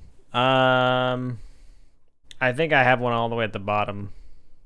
Okay, listen, I have scrapped ideas. This is not scrapped ideas. The OBD that we talked about is not scrapped. I just listen. It's kind of scrapped only because if the auxiliary generator was gonna have, I wanted it to be primitive, so that would contradict with needing to use a reader to troubleshoot it. And listen, I can explain. And so, at that point, I'd have to justify the existence of the OBD reader. Like, I could. That's the reason I still have it here, is because I could still make it a mechanic to have to like go and repair other things. But if the whole thing is that you're kind of repair stuff and like you're on emergency power and you can go look at a terminal and the terminal's like it's connected to the central computer and the computer's just gonna be like, hey, yeah, these 7 things are wrong with me. I need you to fix this. There's no real reason to have like a reader at that point. So back emergency, it should be as analog. Yeah, exactly. Yeah, like that's the idea, is that I'd want emergency power to only kind of power the like diagnostic systems, and that's basically it. Like I want emergency power to be like diagnostic systems, and that's basically it. It's a very intermediary kind of power level. Because then we'll have you know, we'll have like minimal, and then minimal will actually be like most systems online, you know. Full will be like, okay, we're actually like scanning for radar and everything, or capable of scanning with a radar and everything. So give series Chernobyl one would be cool. Repair the reactor. That would be very. Would this be pre meltdown, or are you talking like post meltdown or something for repairing it? Because both have a lot of implications. And both, I guess. Pre, during, post. That would be crazy. Playing like different moments throughout it. I should actually have an ideas section.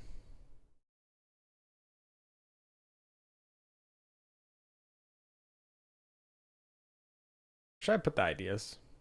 Oops. This is one thing that's a little strange though, is that I don't. Where's the scroll bar for this? You know.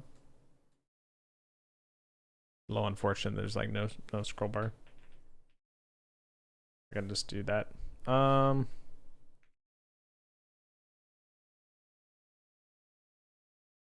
Wait, you know what? Look, see, I fixed it. Look, ideas. We're okay now. Jared, we're fine. Everything's fine.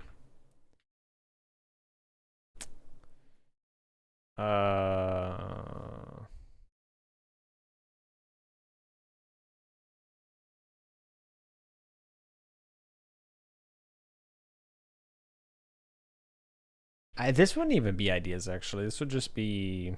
This would literally just be how it is. So, private station.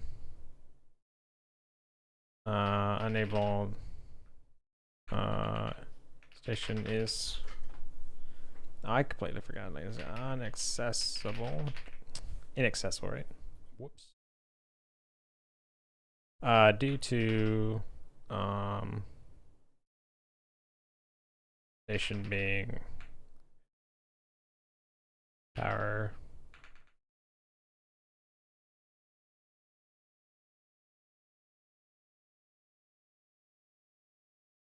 not over or being emergency.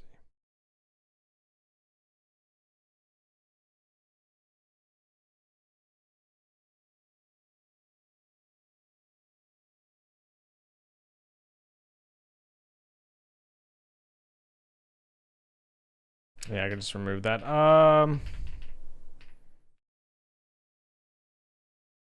Okay. Station inaccessible. Shut off main generator and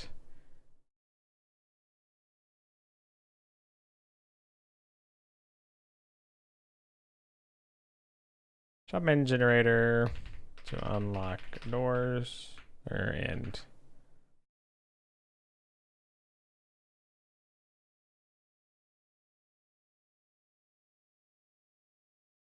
no, you can't say that, Jared. Right, hold on. Let me make sure I didn't miss any chat messages here.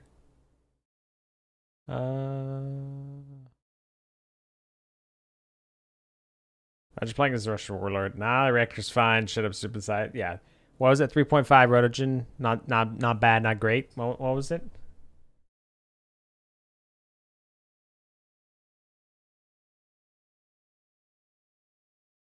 Deadlock state, yeah. Say deadlock state.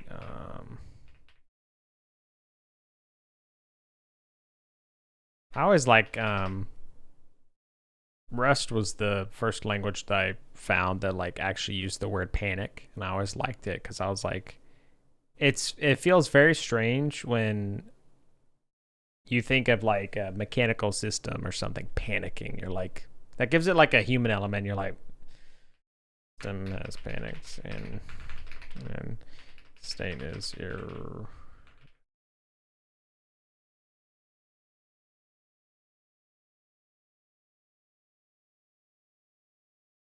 Reset system and or to shut down system and unlock doors. Condition black. True. Fork Rust change panic and I'm like, yeah.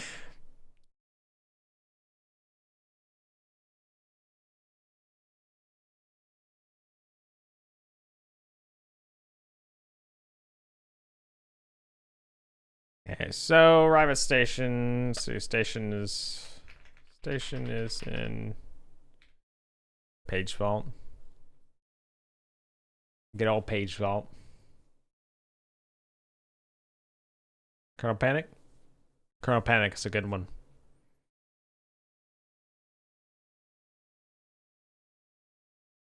So I'll have to redo this part, which is not a big deal.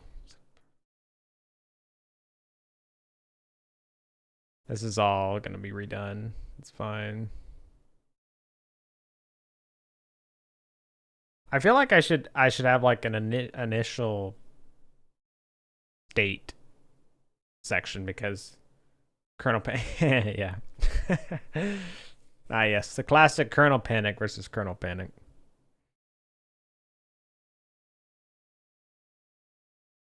It'd probably be good to have a section that where I actually describe like the way things are at the very beginning, how everything is, but I don't know. Might not necessarily be the case. I think it's fine to just go ahead and say have it here. This is it is. I may add that. I just don't need to figure out where I want to add it. Common exception, iOS system not found. Yeah, it could be like yeah, there could be something funny. My dad's been he's been a sysadmin for many years. I'm sure I could ask him some good questions about like whatever. I'm assuming you haven't started any development yet. How long have you been working on your plan? Is this Stein? Is that you from YouTube, or is this another Stein? How long have you been working on your plan? This is maybe, I don't know, the result of 18 hours or so, 18 to 24 hours of work. In regard for what I've done ever with Godot, I'll show you.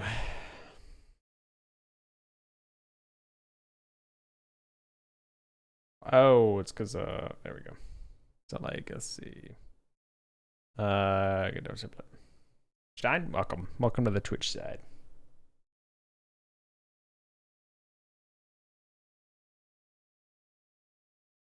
So you can see here, yes. So I have a working.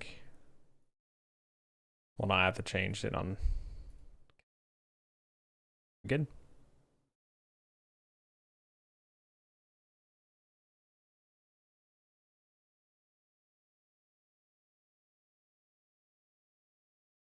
Sorry, hold on. Troubleshooting. There we go. Okay, it was not yeah, I know. No worries. I was just gonna show you. It only takes me a second to show you anyway. The main thing I've actually been working on is this, like actual working, main menu and stuff. So, this label's broken. Ignore that. But yeah, like, you can see this. These actually move when you click it. Don't worry about how much development time that took. It was negligible. these need to be fixed, but yeah. So essentially, I'm just getting kind of like a menu down and stuff like that. Task failed successfully. Yeah. Also, um, uh,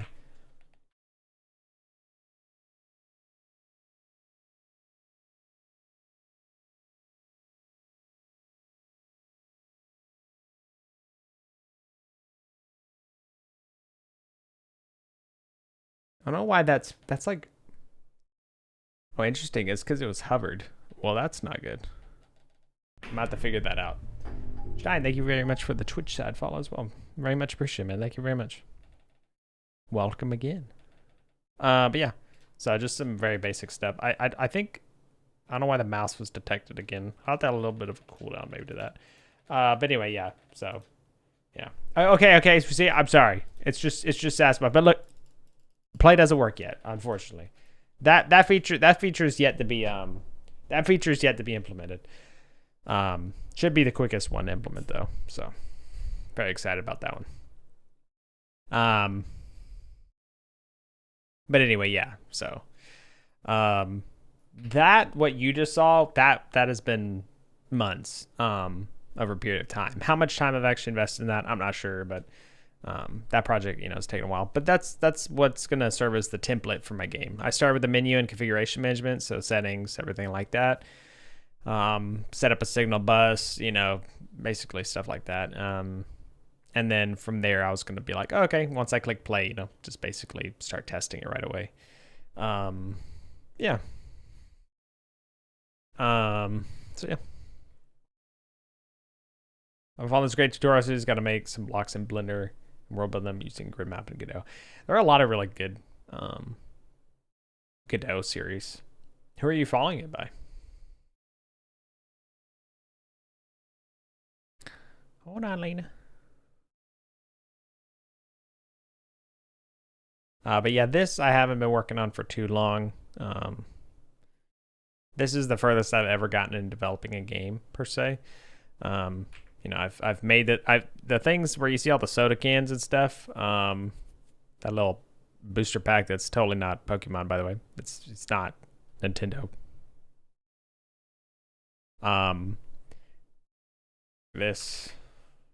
This I made in Godot.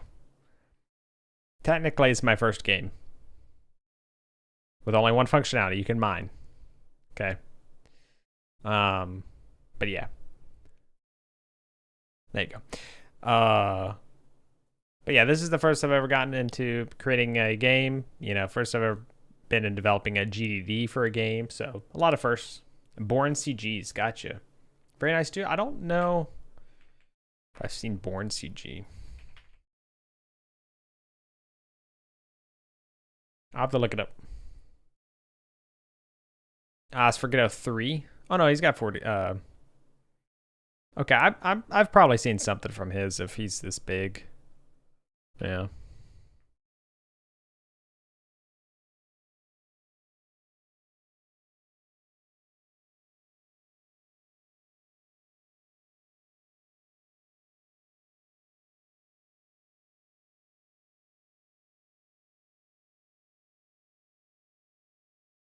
GD4, yeah.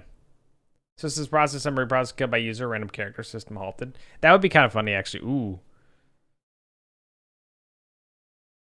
I wouldn't mind in a message of integrity compromise because I think a system having integrity is so much fun because like you're like integrity of what? Like what is making up the system? What does integrity compromised mean? How can you have a percentage of the system be compromised? I kind of like that.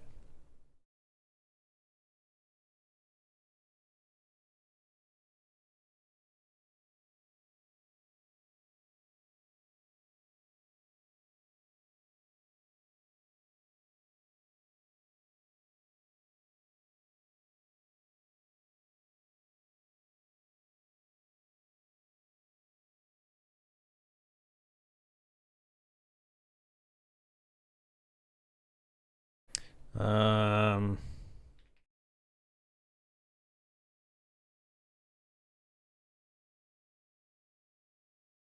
um,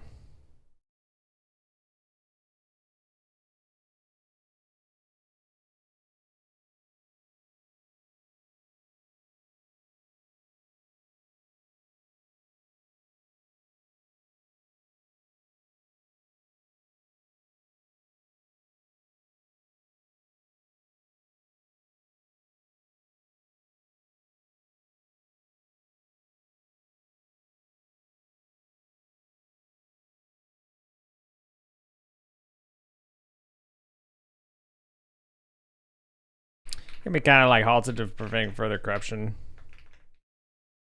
I like this idea from a story perspective too, for lore reasons in the future. I like grab the username with all the. Oh yeah, dude. You know what? Okay, you guys. I feel like you guys may appreciate this. When I when I first created my bot, you could actually do ingots space someone's name. So like, I'm gonna type my own name just because it's you could check someone else's ingots, right? Like I could actually check Rakish's ingots.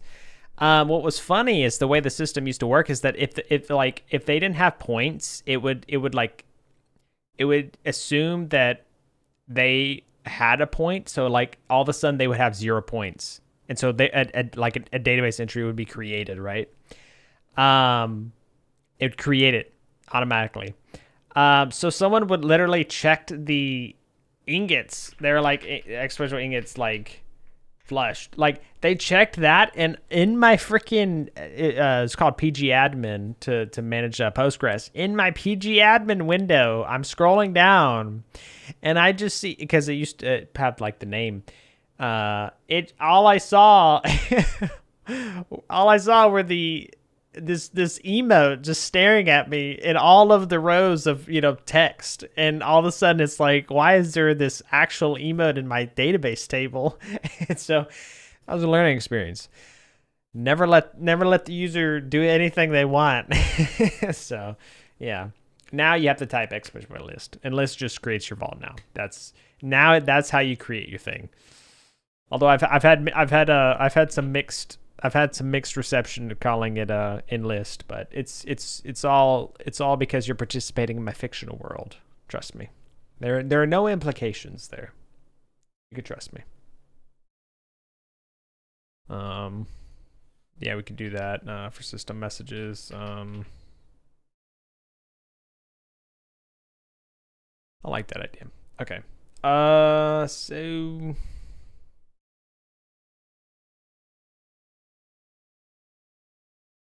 Yeah, I do really like the idea.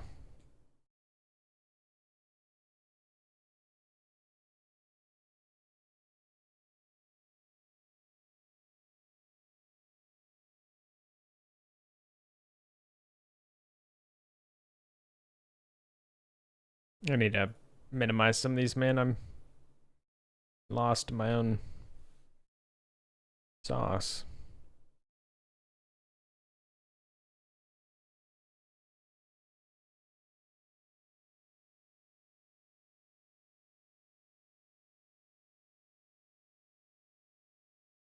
Day one. System process. System manager code by user. It's just, well, yeah. Got the Zalgo text going on. It would be kind of funny to actually like copy a like an actual like Linux kernel panic, like kind of stack trace, that'd be funny, because then it would feel like very reminiscent to anyone who's familiar with it.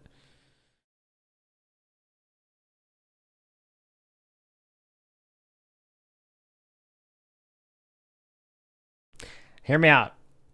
I don't think it'd be free to use, but I put the Windows blue screen.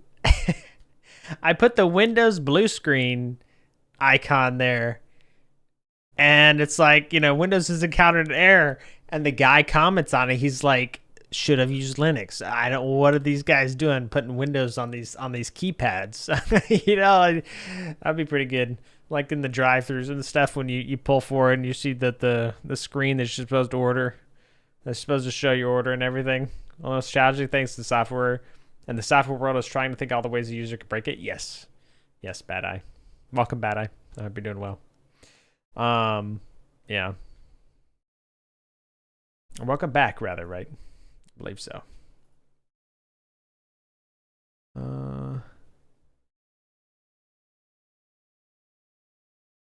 The main screen is always the same. You can just copy. Yeah. I can't call it Linux the Bearverse though, can we? That's true. I'll just come up with I'll come up with my own distro. It'll be fine. We'll call it like Tinium or something. Fine. Linux 10 instead of Linux Mint, you know? Like that.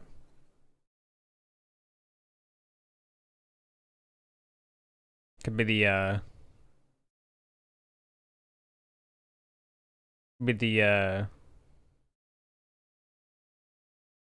periodical name.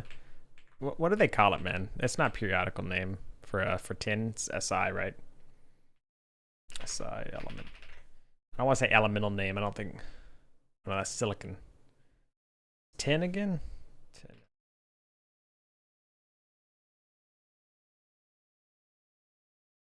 Oh, SN. My bad. SN. I knew it was S, but no. Never mind. Yeah, it doesn't work as well that way. Doesn't work as well that way. Stan him. All right. I don't want to end, but the Doge needs another treat, and also ads are about to run, and it is really late, so I will probably just go ahead and call it here. And try and find someone to raid. But thank you guys so much for hanging out. I really appreciate all the help, all the fantastic ideas. It was lovely meeting anyone who was new.